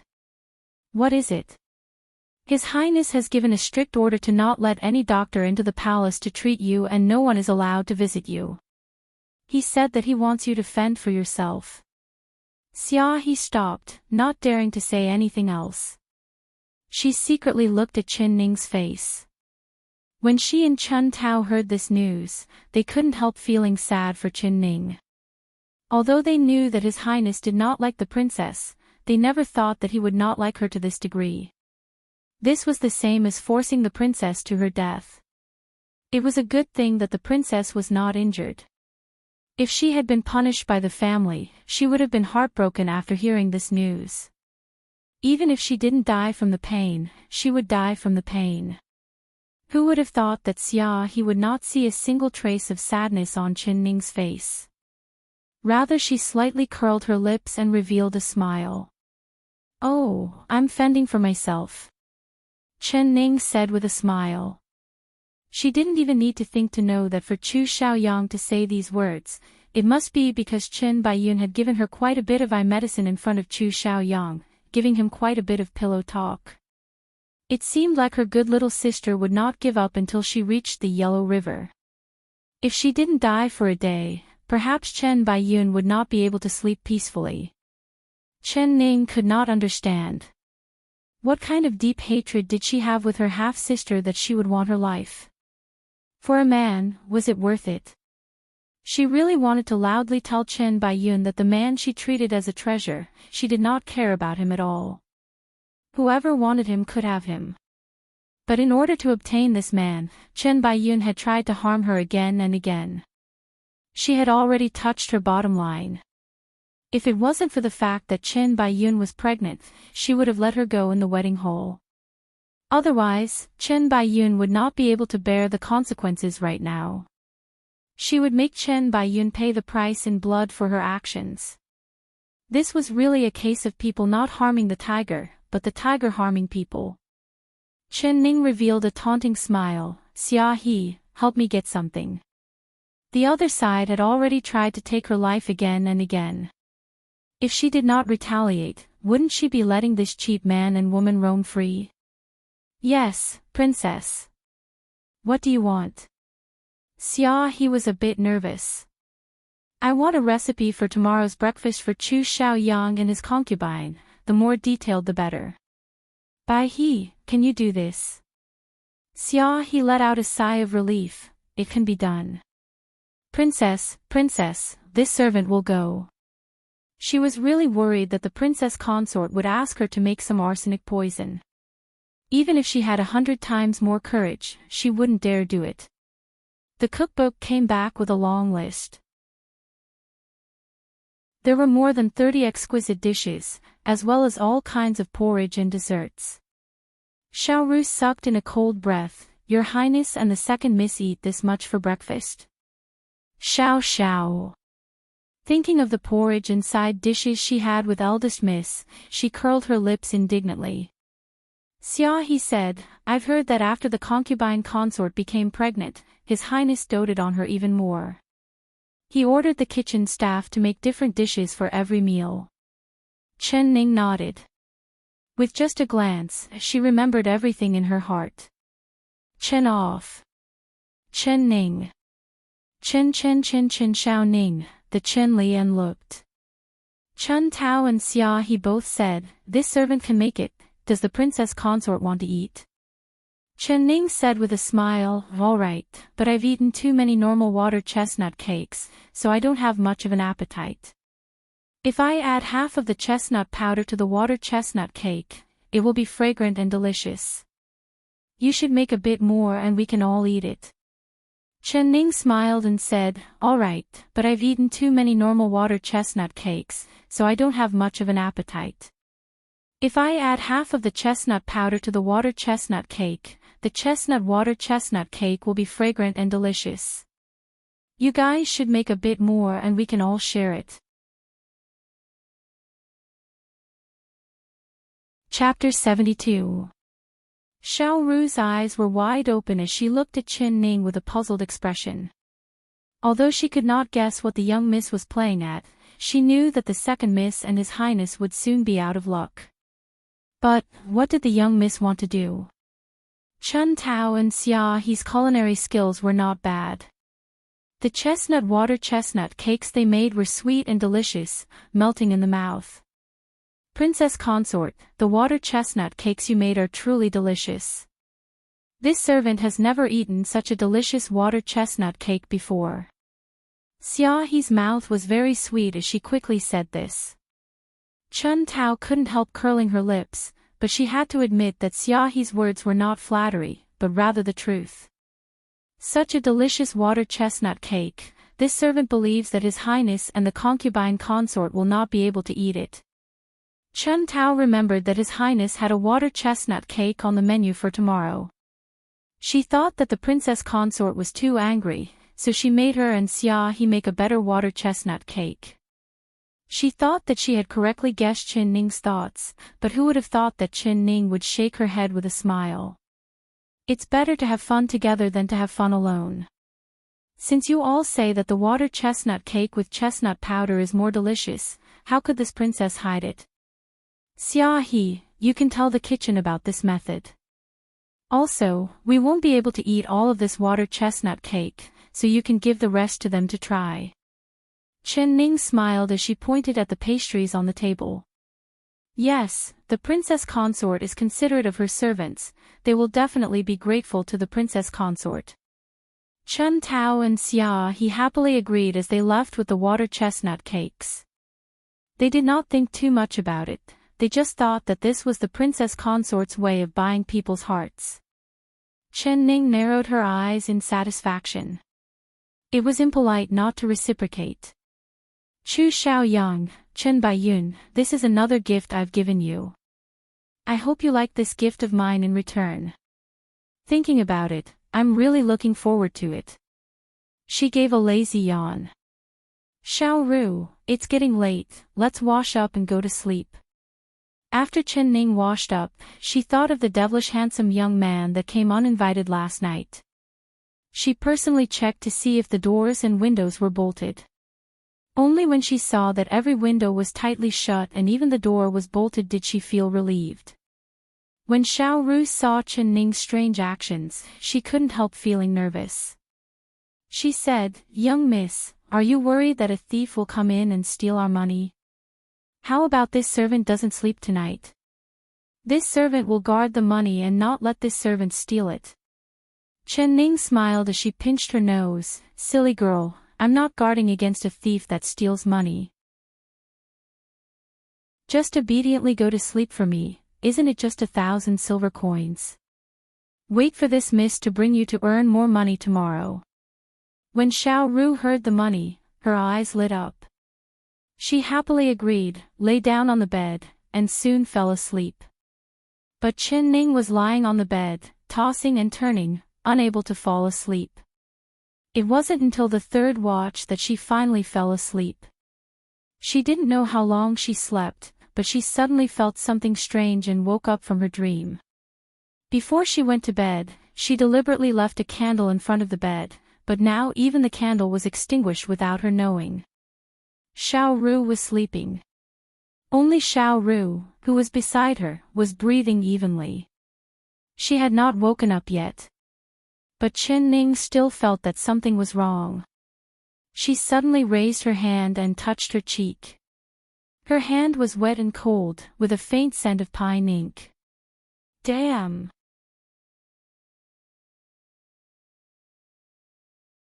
Chapter 73. The ink had not dried yet, so it must have been drawn by that devilish young man. He must still be in the room.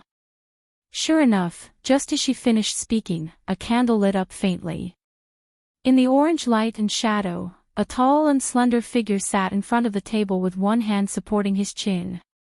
His jet-black long hair covered half of his delicate eyebrows, revealing only half of his perfect profile.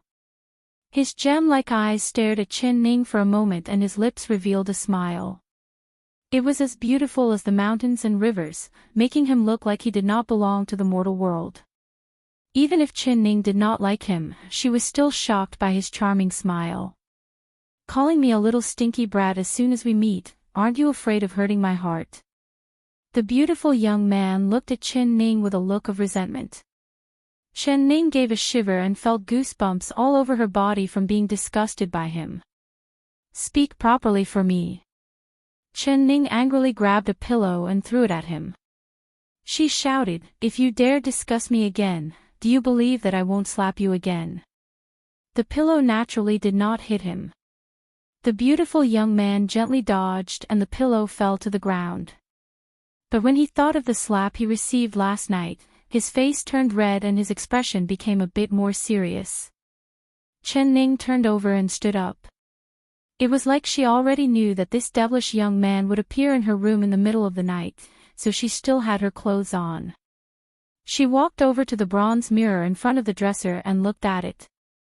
As expected, there were two little animals drawn on her cheeks.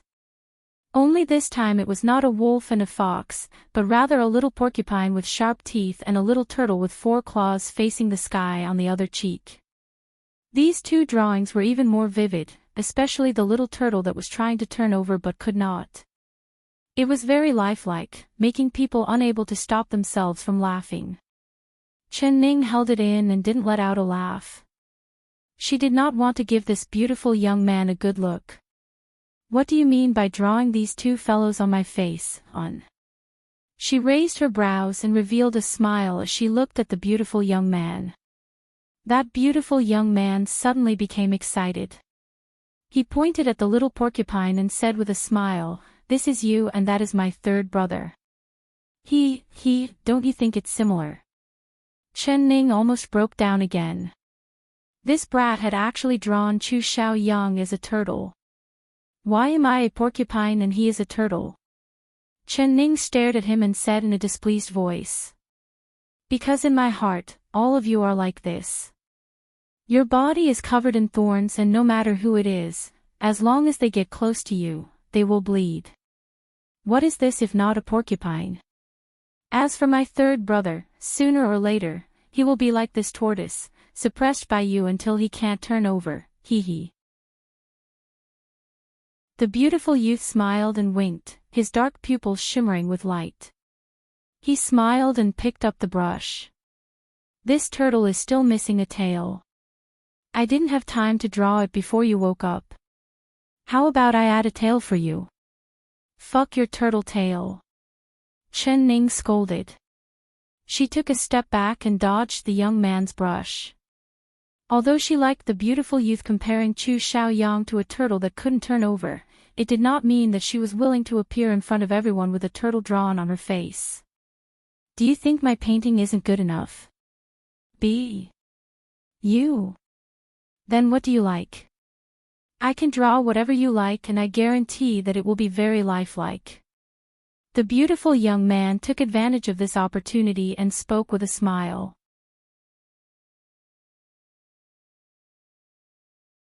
Chapter 74. Chen Ning couldn't help rolling her eyes as she was speechless once again. This handsome young man seemed to be crazy, but not crazy. He kept pestering her and always appeared in her room in the middle of the night. She couldn't understand what he wanted to do. Did he really want to draw on her face with his childish heart? Or did he want to take revenge for the palm she gave him last time? Where did you come from? Chen Ning couldn't help staring at him with suspicion. She had clearly checked the doors and windows and found that they were all tightly locked. Could it be that this young man knew the heaven escaping technique? The beautiful young man seemed to have guessed her thoughts. He raised his eyebrows and said with a smile, "Not to mention your place, even if it was a heavily guarded palace, I would still be able to come and go as I please." Really? I don't believe you. Chen Ning shook her head. She found that the doors and windows were still locked and there were no signs of them being moved. But this young man seemed to have fallen from the sky. It was just too strange. You don't believe me. All right, then I'll bring you to experience it. As soon as his voice fell, the beautiful young man suddenly rushed over to Chen Ning's side. His movements were as fast as the wind. Chen Ning felt her vision blur and then her waist tightened. There was an extra arm in front of her. The beautiful young man gently touched her body, stopping Chen Ning from letting out a cry of surprise. He revealed a faint smile and gently floated up. With a wave of his sleeves, 2 tiles on the roof flew up, revealing a hole that could fit the 2 of them. Chen Ning's eyes opened wide. She finally understood how the beautiful young man had come to her room. She had been on guard, but she never thought that he would really fall from the sky. The beautiful young man's arm wrapped around her waist, effortlessly carrying her like he was carrying a baby. He jumped onto the roof and used his qigong, bringing her across the roofs and walls. Chen Ning's eyes opened wide in surprise. She was currently flying through the air, with the sound of the wind whistling in her ears. Under the moonlight, she could clearly see the roofs, trees, and flowers flying by her feet. But she was not afraid at all, rather she was filled with a strange kind of excitement. So this was the feeling of freely flying through the air. So this was the legendary qigong. Chen Ning forgot about her disgust for the beautiful young man and wholeheartedly enjoyed this new experience. She did not know where the beautiful young man was taking her, she only knew that she had left the King Ding Yuan palace and had arrived at a high roof. Standing here, she could look over the entire capital city. It was like she was stepping on the entire city. The beautiful young man let go of Chen Ning's waist and released her acupuncture point. With a smile, he said, "If you accidentally fall, I won't save you." Chen Ning glared at him, but she was quickly attracted by the beautiful scenery in front of her and did not have any thoughts. In the darkness of the night, the vast capital seemed to be shrouded in a hazy white gauze. It was like a graceful girl had used a mysterious veil to cover her beautiful appearance, but it only made it even more tempting to wild and fanciful thoughts. The buildings around her were even more magnificent. Although it was night time, one could still feel a sense of solemnity, and heaviness. Chen Ning's and she would be it. She looked thoughtfully at the building under the ridge. It seemed that the young man had not lied to her. He had really brought her to the palace.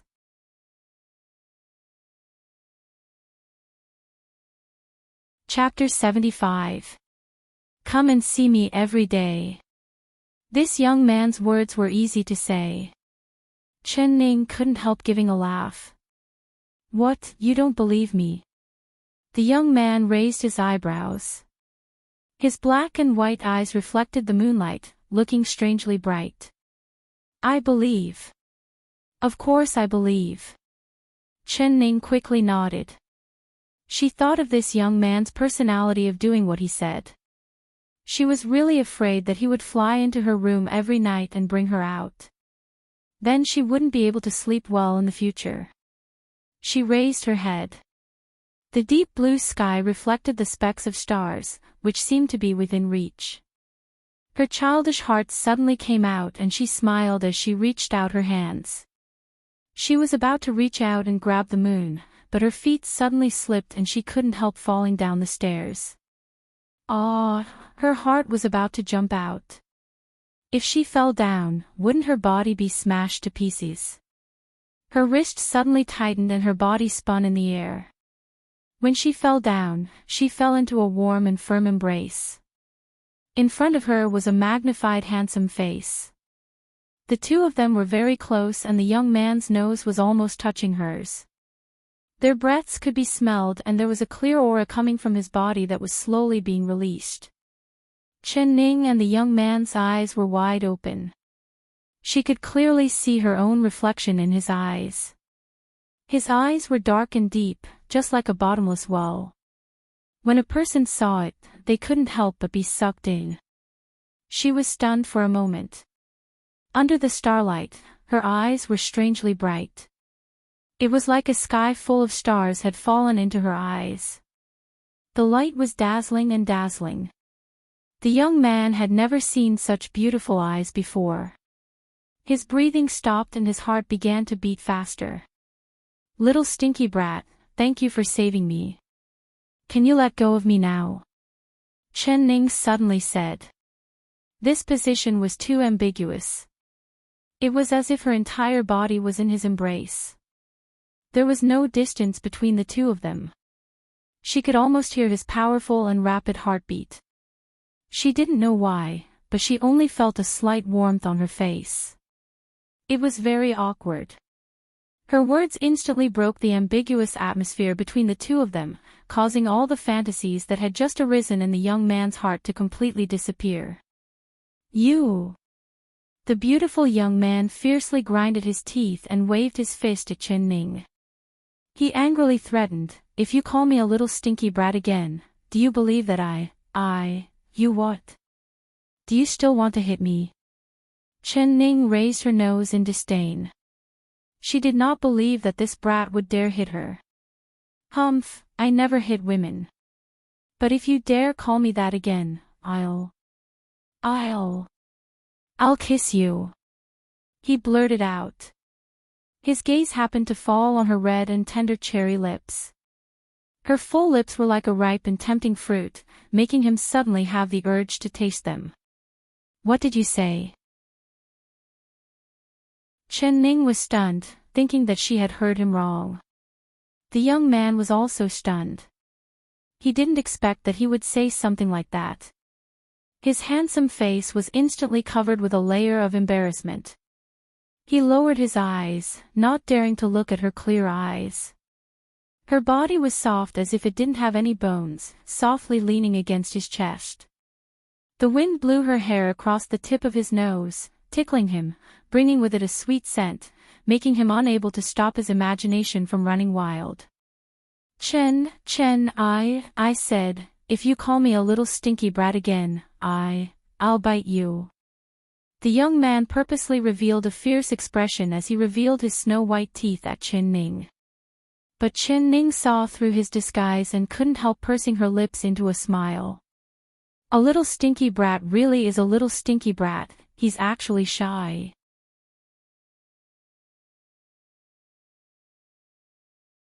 Chapter 76. Her smile made the young man angry out of shame. He glared at her and let go of her. The moment she left his embrace, he actually felt a sense of reluctance. His arms moved slightly, as if he wanted to pull her delicate body back into his embrace. This was the first time he had hugged a girl since he was 19. He never knew that a girl's body was this light and this soft, as if it would melt with a single touch. He did not dare use any strength at all. Hey, little. It's almost daybreak, send me back. Chen Ning almost blurted out the words, "little stinky brat," but it was a good thing she stopped herself. She was afraid that this young man would do what he said. If he really kissed her without a care, she wouldn't be able to hide even if she wanted to. But although she did not say it, the young man knew what she meant. He glared at her and angrily said, "I'm called Chu Xiaobai." Chen Ning was stunned. Chu Xiaobai. It was around the same as Chu Xiaoyang. It didn't sound like a good name, so what was there to be proud of? It was better to just call him Xiaobai. Chen Ning muttered in her stomach, but her face revealed a smile as she praised, "So you're called Chu Xiaobai. Woo, this name is good and has a good meaning. It's rare in the heavens, red lips and white teeth.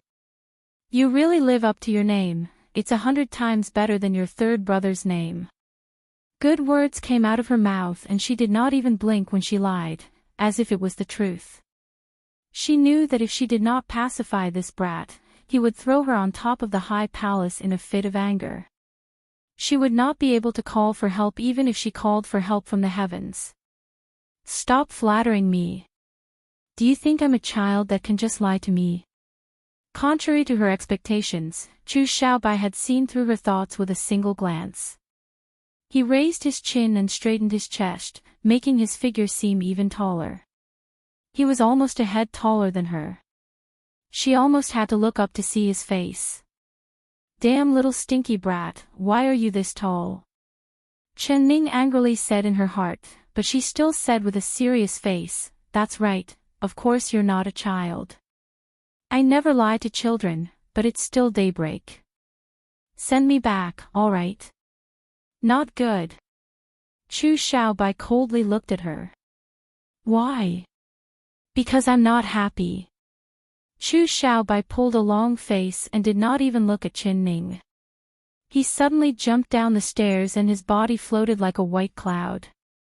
In the blink of an eye, he had disappeared without a trace. Chen Ning was stunned.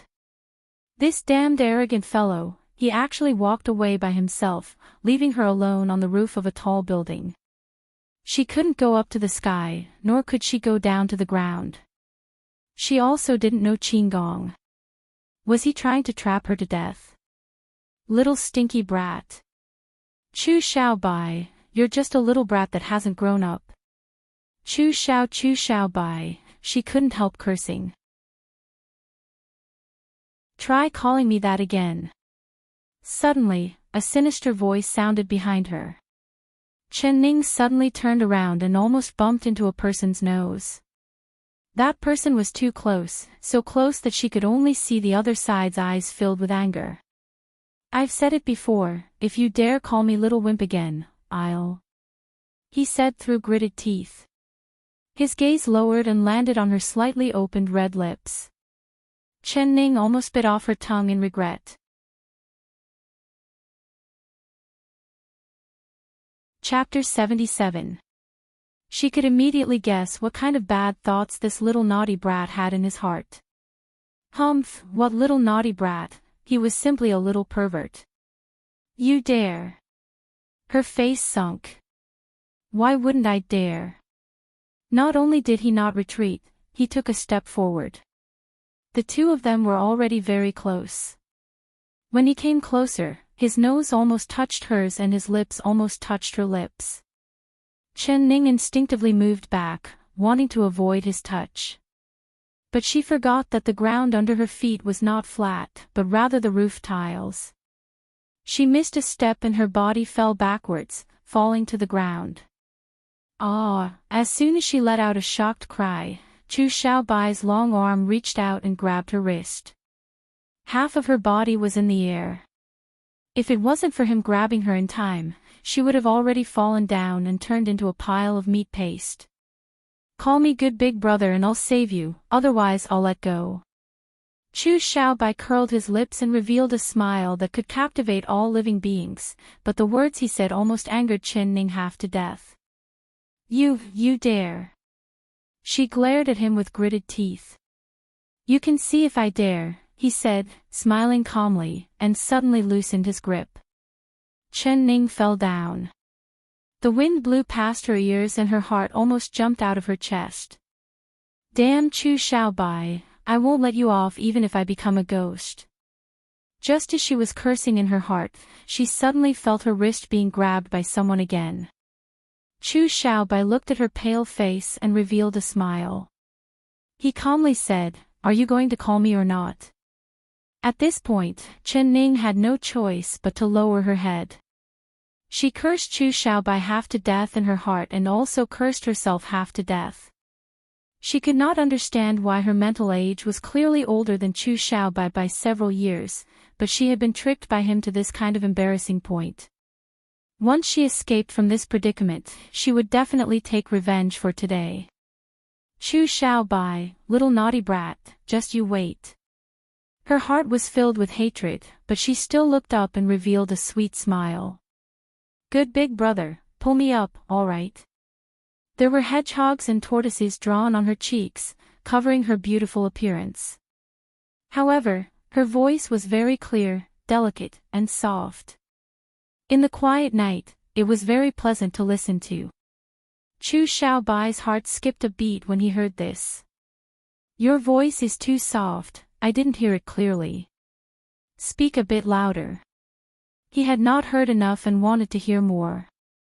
Chen Ning gritted her teeth in anger, but she still called him 3 times. Good brother, good brother, good brother. Her voice was clearer and sweeter than the one before. Good. Chu Xiaobai's heart was filled with joy and satisfaction. Then he raised his right hand and pulled her up. Hey, do you want a drink?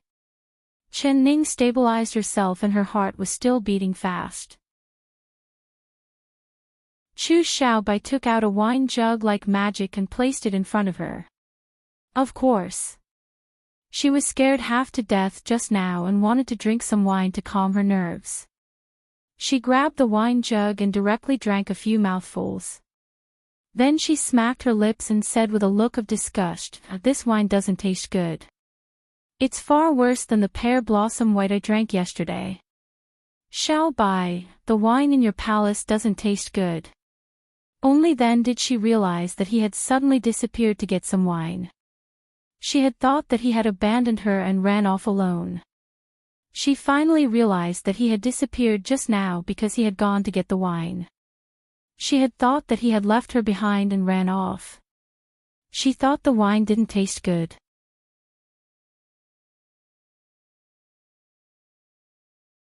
Chapter 78. This is an aged wine that has been stored in the palace for nearly 30 years. Even the royal family and nobles rarely get to drink it. I purposely stole it from the wine cellar of the imperial kitchen.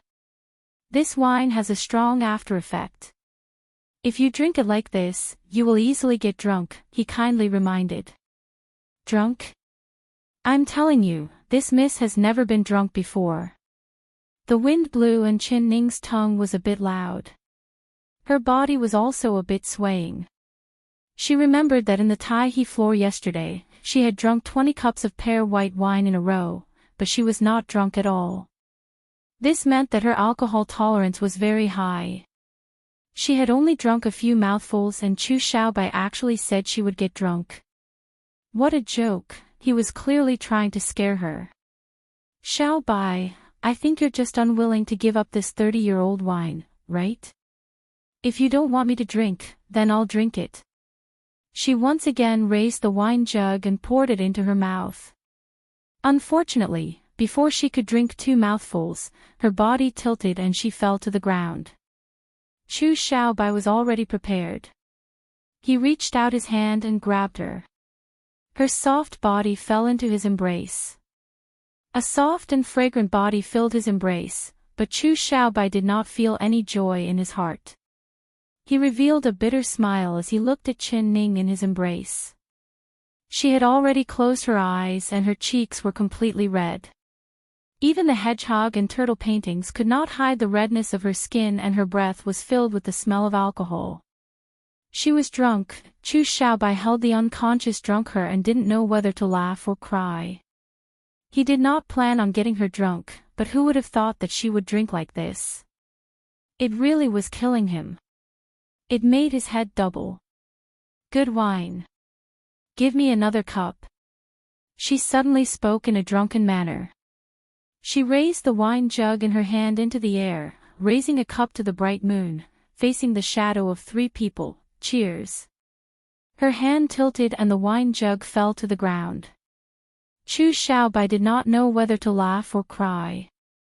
He never thought that she would be so poetic after being drunk and start reciting poems. That's not right. He suddenly knit his brows. Didn't they all say that the Qin family's young miss was an ignorant idiot? But she was able to recite these 2 poems after being drunk and they were very vivid. He believed that even the most talented person in the capital, Zhang Hanlin, would not be able to write such a good poem. This young Miss Qin, she really was a mystery that no one could understand. From the first time he saw her in the wedding hall, he felt that she was very interesting and had his interest piqued. Who would have thought that the closer he got to her, the more he realized that she really was different from all the other women he had seen before. It was as if he had come from another world. Go home, I really want to go home. Chen Ning turned around in his arms and muttered this sentence in an unclear voice. All right, I'll send you home. Chu Xiaobai gritted his teeth. He felt as if there was a huge rock pressing down on his heart, making him feel stuffy. She clearly knew that third brother's sweetheart was her younger sister. She clearly knew that third brother didn't like her and usually didn't care about her. But when she got drunk, she kept nagging about going home. Could it be that third brother's position in her heart was really that important? She knew that it was a golden cage, but she was willing to live in it, unwilling to fly out of the cage to enjoy freedom. I don't want to stay here, I want to go home. There's nothing here, I want a fridge, a phone, a computer, a microwave. Oh, I also want a toilet. Chen Ning gave a hiccup and mumbled in her sleep.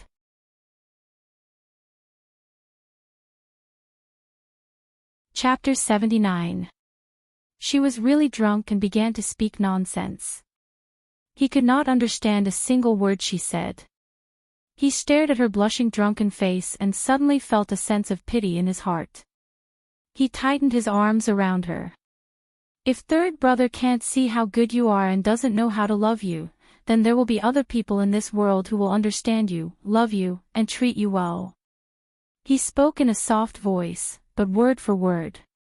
He slowly moved a strand of her hair behind her ear, revealing her delicate face. Looking at the hedgehog and turtle he had drawn on her face, he suddenly felt that the turtle was very irritating. Chen Ning was drunk. The consequence of being drunk was that when she woke up, she would have a splitting headache. She held her head and gave a groan. She opened her eyes and found that she was lying on the bed with Xiao Ru looking at her with a worried expression. Young miss, are you sick? Why is your face so red? Also, your body is filled with the smell of alcohol. Did you drink alcohol? When you were sleeping last night, did this servant notice that you drank alcohol? When Xiao Ru saw that Chen Ning had woken up, she let out a sigh of relief. But her series of questions made Chen Ning unable to answer. Her head was still a little dizzy and unclear. Did that handsome young man really come last night? Did he really bring her out of the prince's mansion and fly to the top of the imperial palace? Also, she clearly had a good alcohol tolerance, so how could she be drunk after drinking a few mouthfuls of wine? Woo, it must be the pear blossom wine I drank in the Tai He floor yesterday. That wine is really strong. Chen Ning lied without changing her expression. She really did not know how to explain the matter of Chu Xiaobai to Xiao Ru. If she said it, she would definitely scare her half to death. So it's like this. You scared this servant to death. This servant thought that the young miss wouldn't wake up. Xiao Ru's eyes were still red, but hearing Chen Ning's words, her tears turned into a smile. Don't jinx it, if you keep cursing me, be careful that I don't hit your butt. Go, use a handkerchief to wash my face. Chen Ning smiled as she scolded her. She lazily got up and looked out the window. She couldn't help being shocked. When she woke up, she found that the sun was already in the west and the courtyard was covered in a red glow. She had been drunk for this long. Damn Xiao Bai, it was all his fault. Why did he make her drink wine for no reason? Chen Ning angrily ground her teeth. She suddenly thought of something and rubbed her face. She walked over to the copper mirror and looked at the bronze mirror. The little hedgehog with sharp teeth was still on her left cheek, but the tortoise on her right cheek was gone. In its place was a majestic lion. She did not even need to think to know that it was Chu Xiaobai. But why did he wipe the turtle and replace it with a lion? He couldn't be trying to use this method to warn himself that his third brother was a lion's, but that couldn't be touched, right? Chen Ning of Chu. Chen Ning angrily picked up the towel and wiped the two animals off her face, not leaving a single trace. Xiao Xiao Xiao of Xiao Xiao of Xiao. She felt that eldest Mrs. habit of drawing on her face in the middle of the night was a little strange, but the little animals she drew were really cute. She couldn't get enough of them. Missy, if you like to draw, can you draw on my face in the future? Xiao Ru's words almost made Chen Ning spit out a mouthful of blood. She didn't know whether to laugh or cry as she looked at Xiao Ru. What kind of eyes do you have? You still like this kind of ugly painting? Don't you feel ashamed wearing this kind of painting?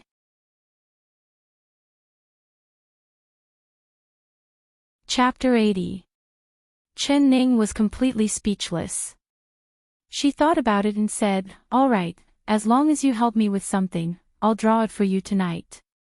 As long as the young miss orders it, this servant will do it no matter what it is." Xiao Ru happily clapped her hands. "Come closer." Chen Ning called Xiao Ru over and whispered a few words into her ear. Xiao Ru nodded her head. When they were eating dinner, Chen Ning looked up and looked over at Chun Tao and Xia He.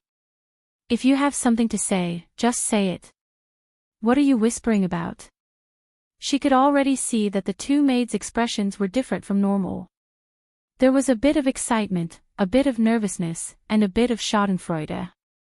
"Yes, Princess Consort." The two maidservants couldn't hold it in any longer. Hearing Chen Ning say this, they immediately poured everything out like a bamboo tube, taking turns to speak. After His Highness finished morning court, he went straight to the concubine's intoxicated flower pavilion. "I heard that His Highness was angry. His face wasn't his face and his nose wasn't his nose." When His Highness entered the intoxicated flower pavilion, he threw a big tantrum at the concubine's concubine. "I heard that His Highness ate something bad during breakfast." In the end, during morning court, he made a big fool of himself in court. Chen Ning couldn't help asking, "Oh, what kind of fool?"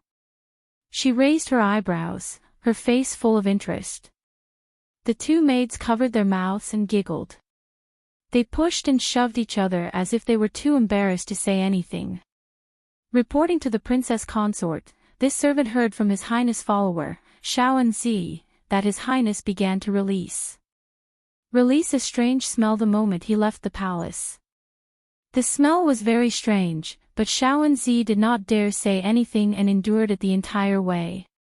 Even when His Highness was on his way back from court, he was still releasing this kind of smell. Xia He had a strange expression as she spoke with a smile. This servant also heard that the concubine's stomach had been upset for the entire morning. The smell in the room was very bad and His Highness staggered when he went in. That concubine's incense could not cover the smell, so His Highness angrily turned around and left. He said that he would never eat breakfast in the intoxicated flower pavilion again. Chun Tao giggled and added. These two maids were originally people from the King Ding Yuan Palace, but after following Chen Ning, they began to respect her more and more. At the same time, they began to look down on His Highness Chu Xiaoyang. For such a good person like the princess consort to be disliked by him, he truly had eyes but could not see. So when they heard the news of Chu Xiaoyang and Chen Baiyun's misfortune, the two of them felt like they were watching a good show. Xiao Ru was grinning from ear to ear as she kept asking the two of them for details. When they were happy, the three of them broke out in laughter. Chen Ning did not stop them, she just smiled at them. She was in a very good mood and this dinner was especially delicious. She felt that Chun Tao and Xia He's cooking skills were not any worse than the chefs in the Tai He floor. Young miss, although you don't say it, this servant knows that the matter between His Highness and the second miss was done by you, right? Xiao Ru had grown up with Chen Ning since they were young. She took advantage of Chen Ning taking her out to digest and couldn't help asking. Chen Ning did not hide it and smiled as she nodded, that's right, it was done by me. After saying this, she rubbed Xiao Ru's nose in praise and said with a smile, I really couldn't tell, but you've grown quite a bit recently. You can even guess this.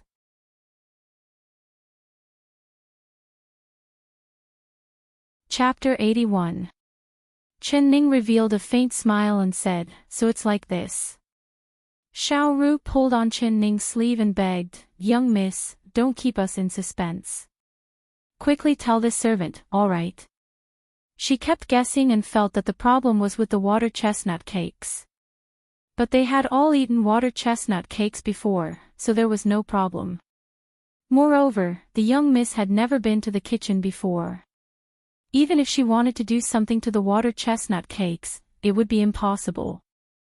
All right, I'll tell you, but it's fine as long as you know it. You can't tell Chun Tao and Xia He. They haven't been with me for long, so it's hard to say if they treat me sincerely or not. You have to keep this a secret, do you understand? Chen Ning was worried about Xiao Ru's big mouth, so she specifically warned her. Xiao Ru nodded, young miss, you can be assured. This servant will definitely keep this a secret and won't say a single word. Chen Ning smiled and said, actually it's very simple. Yesterday, I had Chun Tao and Xia He mix half of the chestnut powder in the water chestnut cake and had them send it to the kitchen for the people making the dessert to taste.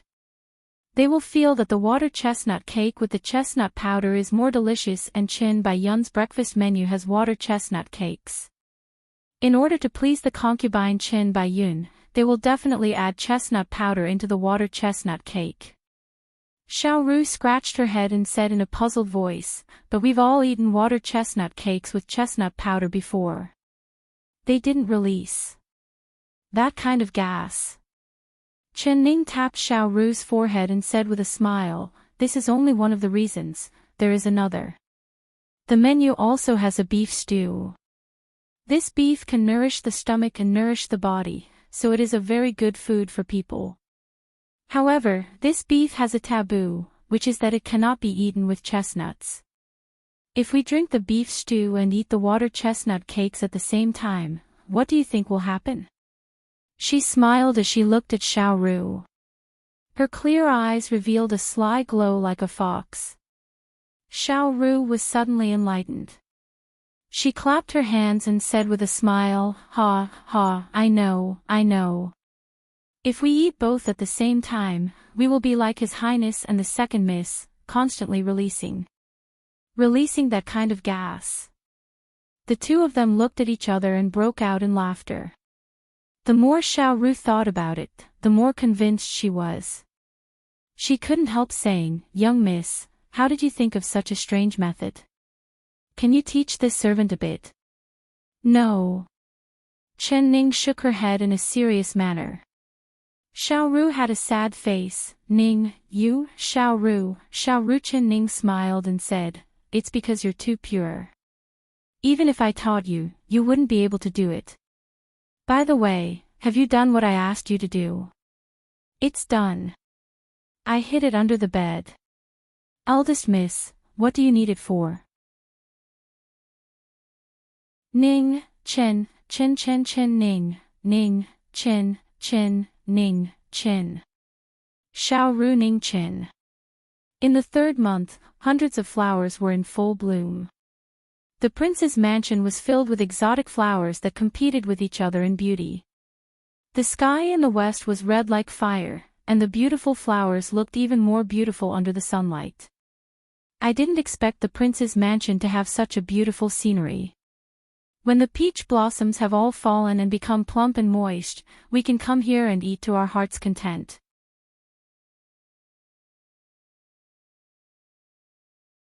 Chapter 82. Xiao Ru couldn't help swallowing a mouthful of saliva. This servant loves eating peaches the most. The peach blossoms here are so beautiful, the peaches that come out will definitely be big and sweet. Oh. Chen Ning suddenly let out a soft cry. She had only been admiring the peach blossoms and did not notice that a peach branch had caught her hairpin. She gently struggled and the hairpin was lifted by the peach branch. Her jet black hair fell down her back like a waterfall. Young miss, wait a bit. I'll help you take the hairpin. Xiao Ru stretched out her arm to grab it, but she couldn't reach it. I'll do it myself. Chen Ning revealed a faint smile. She stood on her tiptoes and used her left hand to grab the peach branch. Her right hand reached out and gently took the hairpin from the branch. Her wide sleeves fell down when she raised her arm, revealing a snow-white arm. Her skin was as white as snow and as clear as jade. The light of the setting sun shined through the gaps in the peach branches and onto her face. There was not a single trace of makeup on her face and her smile was clean and pure, without a trace of smoke or fire. Xiao Ru couldn't help being stunned. She already knew that the young miss was very beautiful, but the current Chen Ning was as beautiful as a peach blossom fairy. It made her unable to speak. Silly girl, are you stunned from looking at the peach blossoms? Chen Ning looked back. Seeing Xiao Ru's stunned appearance, she couldn't help pursing her lips into a smile. She pulled her hand and walked out of the forest. She was wearing a moon-white dress that revealed her soft and graceful waist. With the wind blowing on her dress, she looked like a lily swaying in the wind. Her silhouette became a delightful scenery in the eyes of others. What Chen Ning did not know was that when she and Xiao Ru walked into the peach blossom forest, Chu Xiaoyang was not far from them. Whenever he was in a bad mood, he would come to this peach blossom forest by himself. Today his mood was very bad. Not only was it bad, he was very irritable. He was irritable to the point that he wanted to kill someone. There was no other reason. No matter who it was, after being ridiculed by his colleagues in court for 2 days in a row, his mood would not be good. Especially today, not long after he had his breakfast, he felt as if his stomach was turning upside down. Streams of air rushed out of his stomach. Even with his profound internal energy, he couldn't hold it in. On the way to court, he had let out a ping ping ping pang ping sound. It was a good thing that there was only Xiao and Zi beside him and no one else heard him. In court, he had thought that he had already controlled himself. But he never would have thought that when he went to court, the emperor would ask a question of his own. As soon as he opened his mouth to answer, the anger he had been holding back for a long time suddenly exploded. In front of the emperor and all the civil and military officials of the court, he let out an abnormally loud fart. He felt extremely embarrassed. He of the emperor and the ministers were all stunned. They did not realize that it was Chu Xiaoyang's fart at first because in all these years, no one had ever dared to fart in the royal court. They all thought that it was coming from somewhere, so they all turned to look. Following that, a strange smell assailed everyone's nostrils, causing everyone in the hall to cover their noses. Chu Xiaoyang felt that everyone was looking at him with strange gazes. His face turned red and he lowered his head.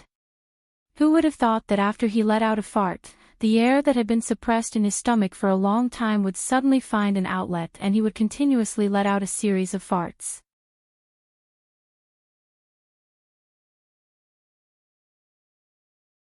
Chapter 83. The throne room was solemn and solemn. It was a place where the ministers did not even dare to breathe. When he let out a series of farts, the sound was loud and clear, echoing for a long time. The ministers' hearts were filled with joy and they could not hold it in. Especially the ministers that had grudges with Chu Xiaoyang. When they saw Chu Xiaoyang make a fool of himself in front of everyone, they were filled with joy. But in front of the emperor, they still had to hold it in. No one dared to make a sound, so they could only endure it. Their faces turned red and their bodies twitched. Even the emperor, who was usually stern and unsmiling, could not help but twitch a few times. At that moment, Chu Xiaoyang wished he could find a pillar to smash his head against. He had thought that the scene in the wedding hall was the most humiliating moment of his life, but compared to the current situation, it paled in comparison. If there was a crack in the floor of the throne room, he would have jumped in without any hesitation. It was a good thing that his uncle, the emperor, gave his nephew a way out. He softly said, "King Dingyuan is not feeling well, there is no need for morning court. Go back to your palace and rest." It was like he had been pardoned as he walked out of the throne room in shame. On the way back to the palace, he would occasionally let out a fart or two. The anger in Chu Xiaoyang's chest was about to melt him, but he could not find a place to vent it. He didn't even need to think to know that the matter of him farting in court today would quickly spread throughout the capital. At that time, he would become a laughing stock and he would not be able to raise his head no matter where he went. Damn! He really deserved to die. He gritted his teeth in anger. When he got off the horse to return to the palace, he broke the wooden pole that tied the horse to him with a single punch. The anger in his chest had not been vented yet. He thought about it and felt that the main culprit was the breakfast that Chen Baiyun had carefully prepared. So he angrily went to the intoxicated flower pavilion to denounce her. Chen Baiyun had also been upset for the entire morning. As soon as Chu Xiaoyang stepped out of the door, she began to fart. Moreover, she did it one after the other. The beautiful room quickly became filled with an unbearable stench. She was about to faint from the smell of her own farts, but she did not dare leave the room. Because there were many people in the palace, how could she let others know of her shameful matter? If it reached His Highness' ears, the beautiful image of her in His Highness' heart would be destroyed. Her personal maid, Lan Xiang, grabbed several handfuls of spices and threw them into the incense burner. She also opened all the windows in the room, but the stench lingered for a long time. Chen Baiyun could not help feeling secretly anxious. If His Highness came to visit her and smelled this stench, of being, of course, concubine consort, His Highness. He came back of the palace of the palace. What she was afraid of would come. Hearing Lan Xiang's report, Chen Baiyun even wanted to die. It was too late for her to hide now. The sound of Chu Xiaoyang's boots had already reached the door. Of face, Chen, Your Highness, you're back. Before he could finish his sentence, he heard a pu sound. The two of them were stunned at the same time, thinking that it was their own fart. Looking at each other, Chu Xiaoyang and Chen Baiyun both had awkward looks on their faces. This servant deserves to die. This servant did not do it on purpose, I really could not hold it in. I ask your highness and concubine consort for forgiveness. Lan Xiang knelt down with a thud and kowtowed.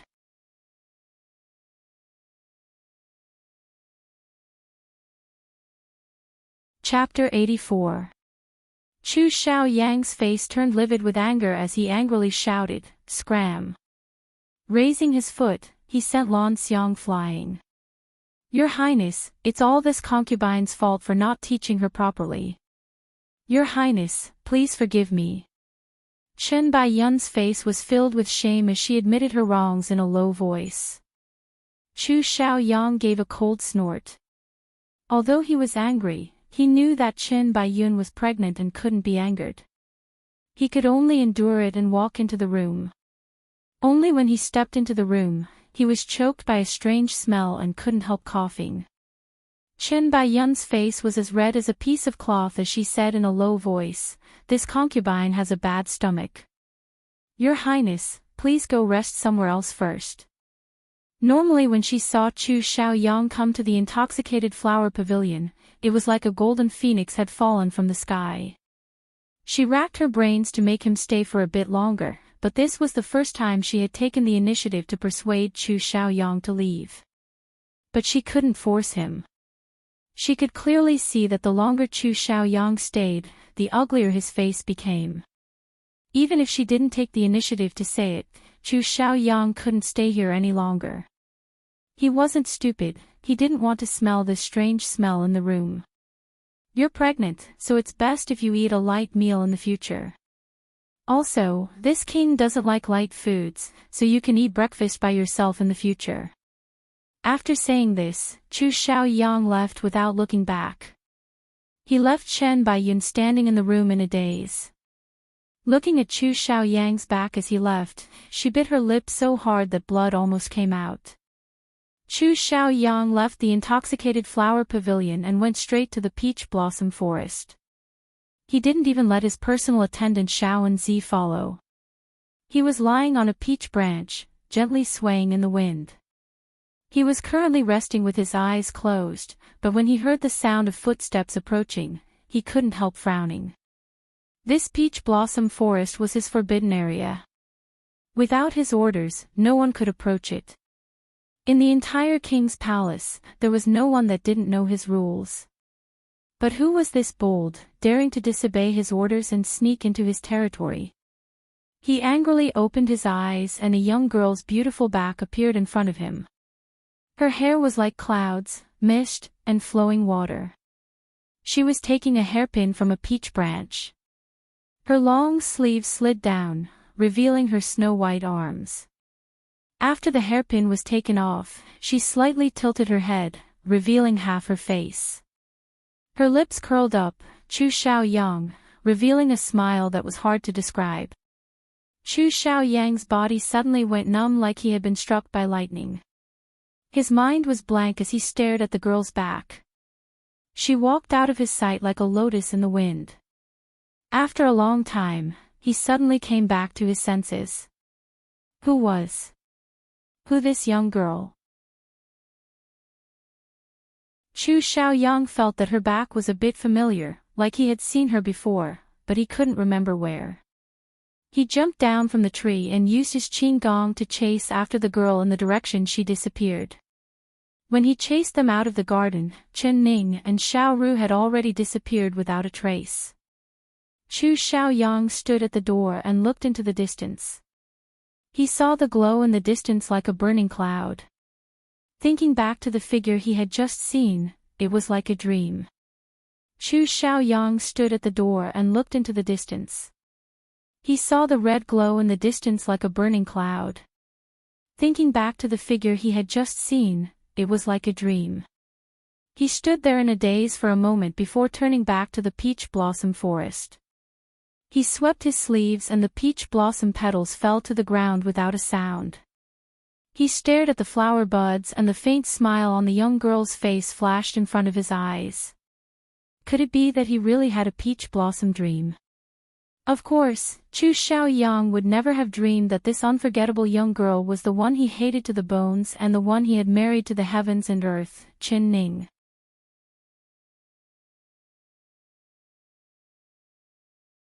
Chapter 85. Returning to the room, Chen Ning had Xiao Ru take out the things she had prepared. It was 10 very strong fishing nets. Xiao Ru was filled with confusion.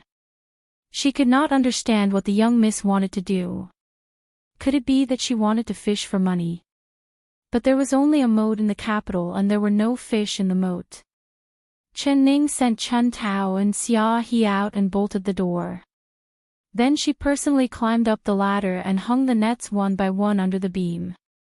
There were many layers of nets, one layer after another. After finishing, she clapped her hands and looked up at her masterpiece. She revealed a satisfied smile. Now that she had laid down an inescapable net, she was just waiting for Chu Xiaobai to walk into it. As long as he dared to come at night, he would definitely fall into her net. Xiao Ru's mouth was wide open and she could not close it for a long time. "Young miss, you've hung all these nets up there.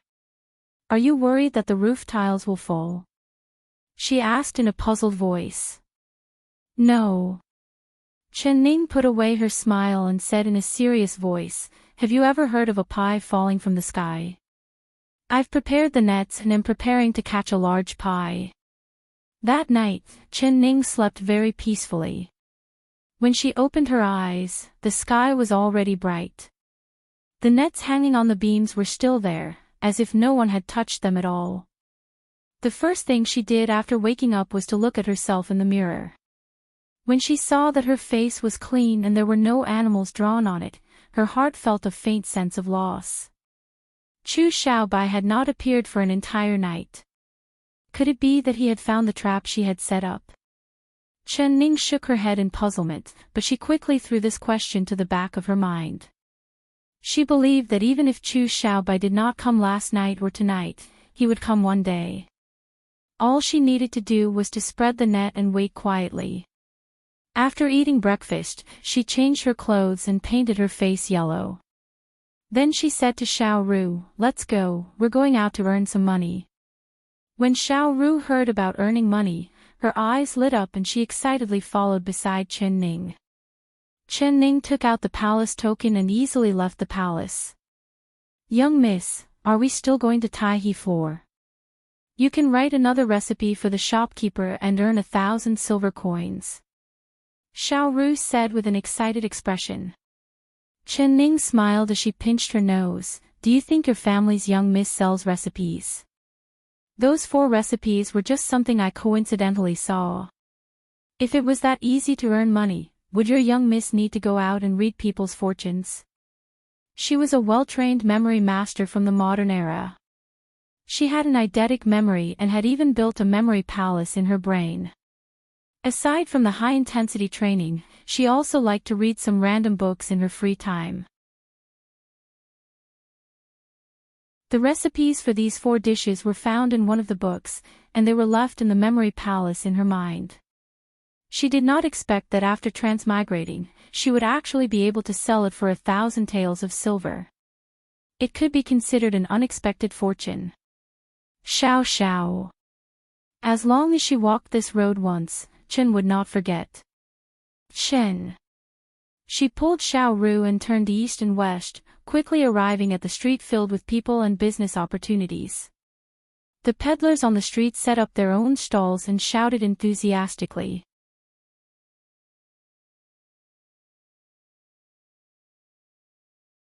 Chapter 86.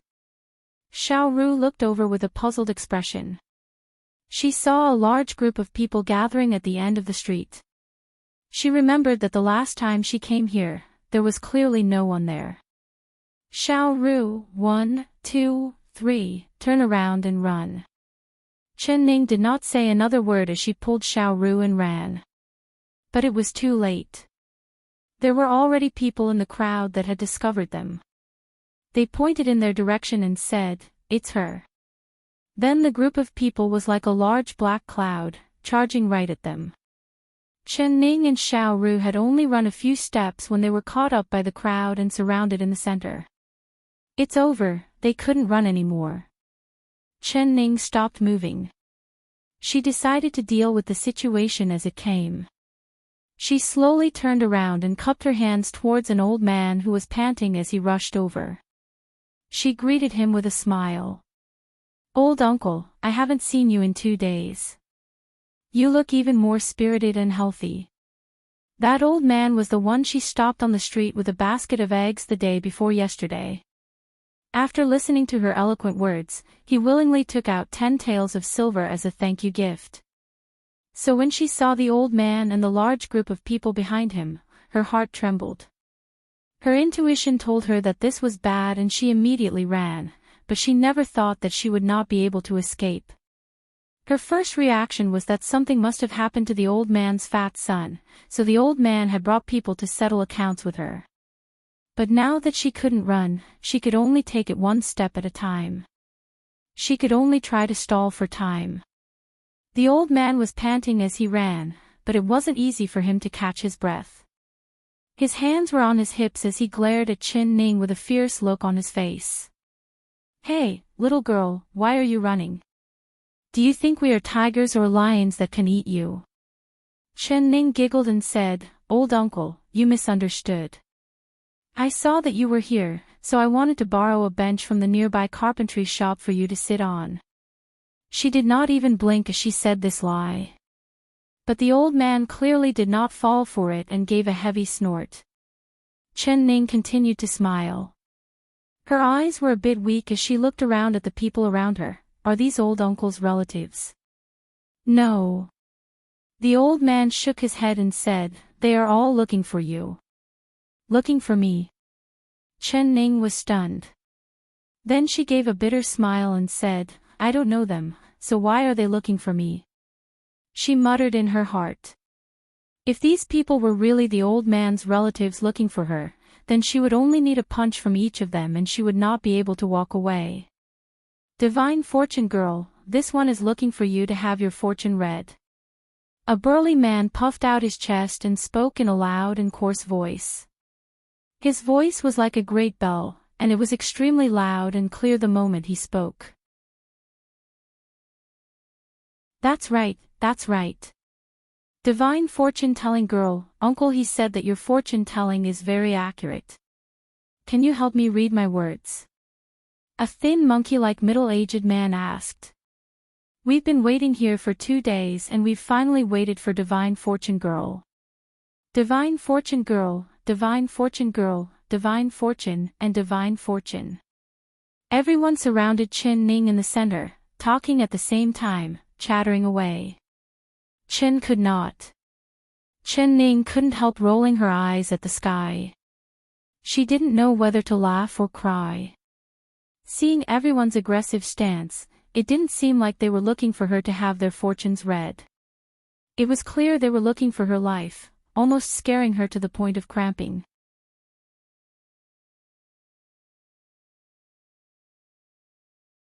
Chapter 87. The old uncle surnamed. He reached out his hands to stop her. He turned around and stroked his beard as he revealed a smile to Chin Ning. Divine fortune-telling girl, it's like this. That day you helped my son read his fortune and fortune. This old man will be honest, I was only half convinced by what you said and didn't believe it at all. Chen Ning nodded and revealed a faint smile, waiting for him to continue. However, when it comes to fortune-telling, it's better to believe it's true than not. Thus, when I returned, I changed my son's name.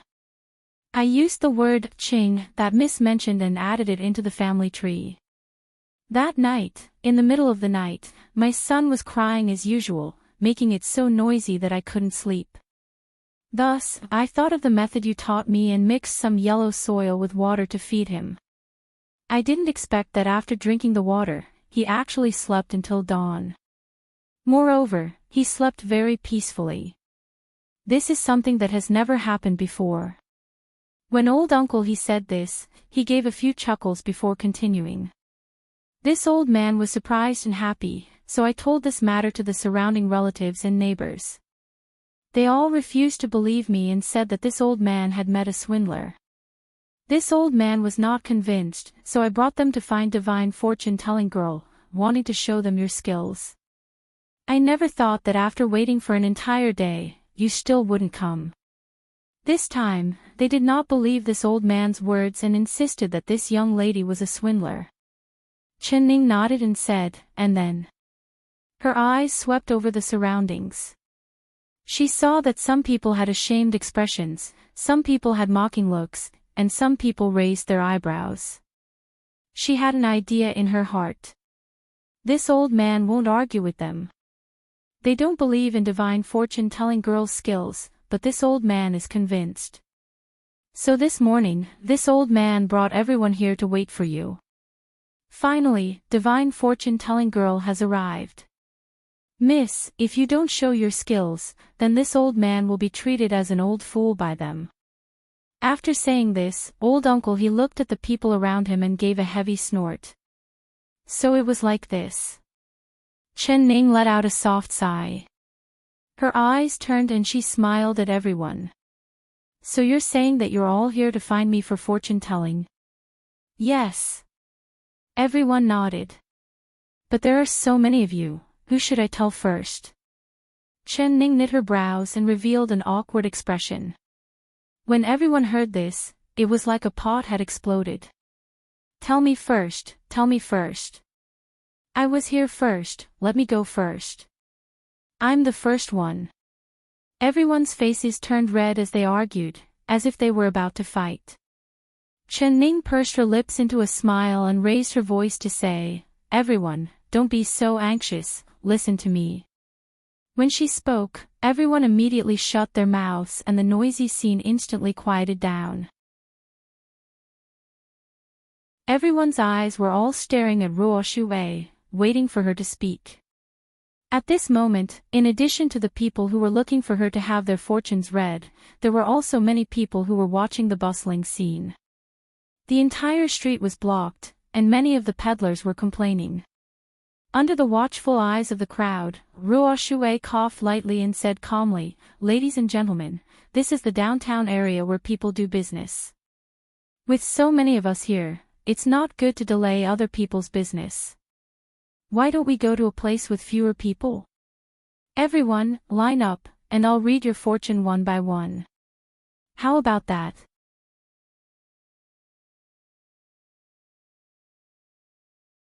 Chapter 88. As soon as Chen Ning's voice fell, she saw the surrounding people all turn around and run towards the corner of the street. They were all running faster than rabbits. Xiao Ru looked at this scene in amazement. Her heart was filled with an indescribable admiration. The young miss really had her ways. With just a single sentence, she was able to convince several dozen people. Her eyes sparkled as she looked at the line of people quickly forming at the corner of the street. Her eyes lit up as she silently counted on her fingers. 1 person 10 silvers, 2 people 20 silvers, 3 people 30 silvers. It was like there were countless silver bills in front of her eyes. Very quickly, she would once again have cramps from counting money. She was so happy that her eyes narrowed. Paw! Chen Ning slapped the back of her head, waking this little girl up from her fantasies. Little girl, what are you thinking about? Why aren't you going to the carpentry shop from last time to rent a table? It was like Xiao Ru had just woken up from a dream.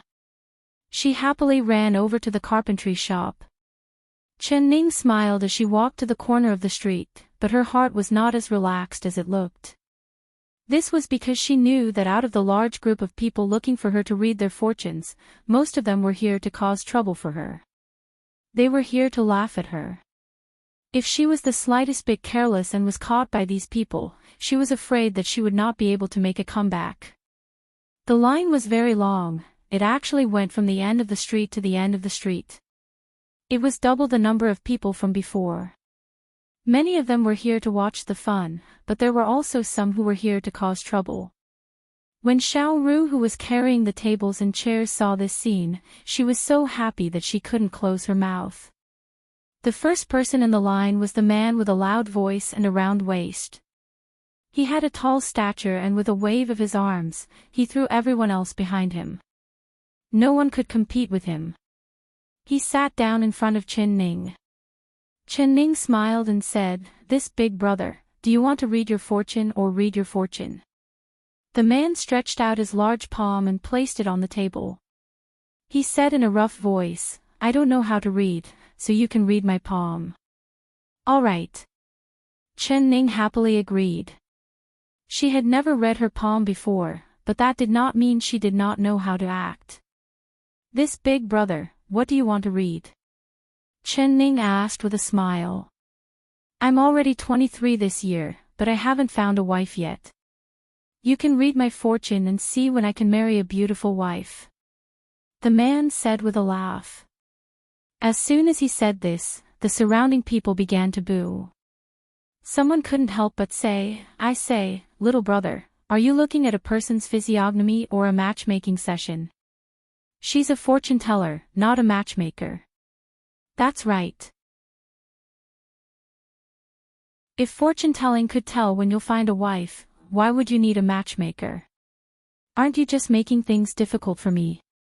That's right. You're not here to have your fortune told. You're here to make trouble. Some of the onlookers couldn't stand it anymore and started to criticize the man. However, the man glared at the crowd and shouted arrogantly, "Why can't I figure it out? If she couldn't even calculate this, how could she be called a fortune teller? Just pack up your stall and get lost." He turned to look at Chin Ning and forcefully slapped the table. "Tell me, can it be calculated or not?" "Very good." The first person they met was such a tough one.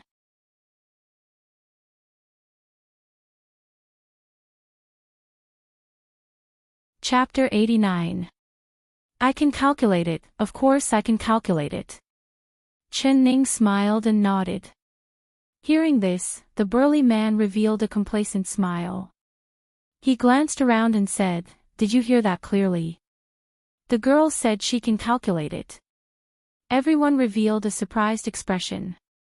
Over 100 pairs of eyes stared at Chin Ning without blinking, wanting to see how she would calculate it. Chin Ning was not in a rush. Her eyes first looked over the man's face and then slightly looked down. She looked over the man's clothes without anyone noticing, and then her eyes fell onto his palm. This was a farmer's hand. The bones were thick and the skin was rough. The palm was covered in calluses, but it was washed clean and there was no dirt under the nails. She stared at the man's palm for a while, not saying a single word. The man began to become impatient. The people around them began to whisper and point at Chin Ning. "If you can't calculate it, then say it. Stop pretending and wasting this one's time.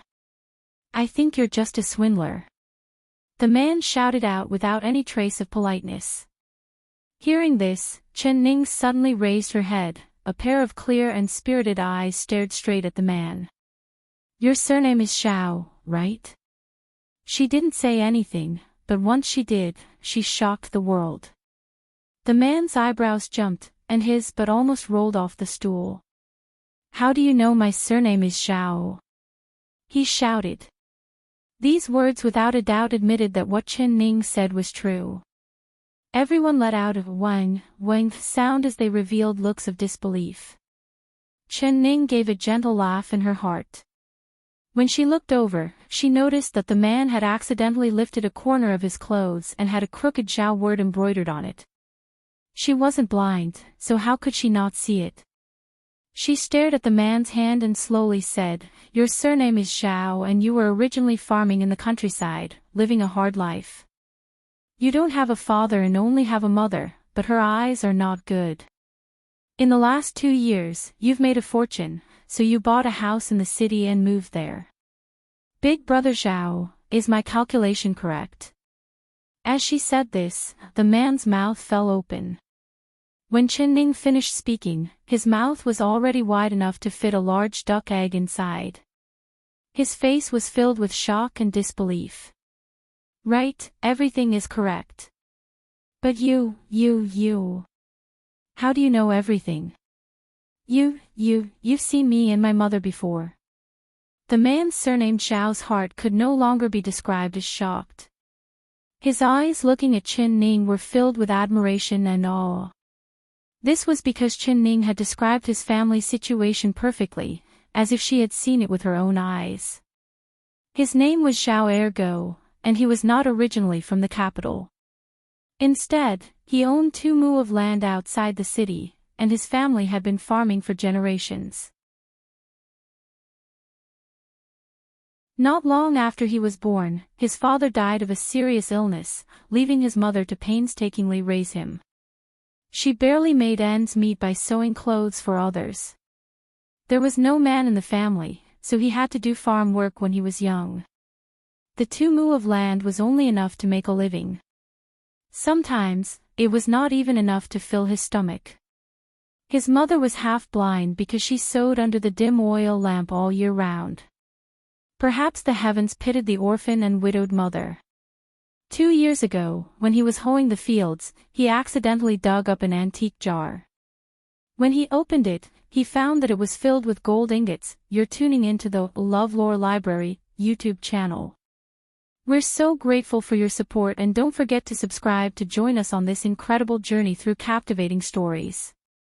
Your generosity through donations truly makes a world of difference, as it's the primary source of revenue that allows me to expand and enhance this channel for you. Thank you from the bottom of my heart for being a part of this adventure.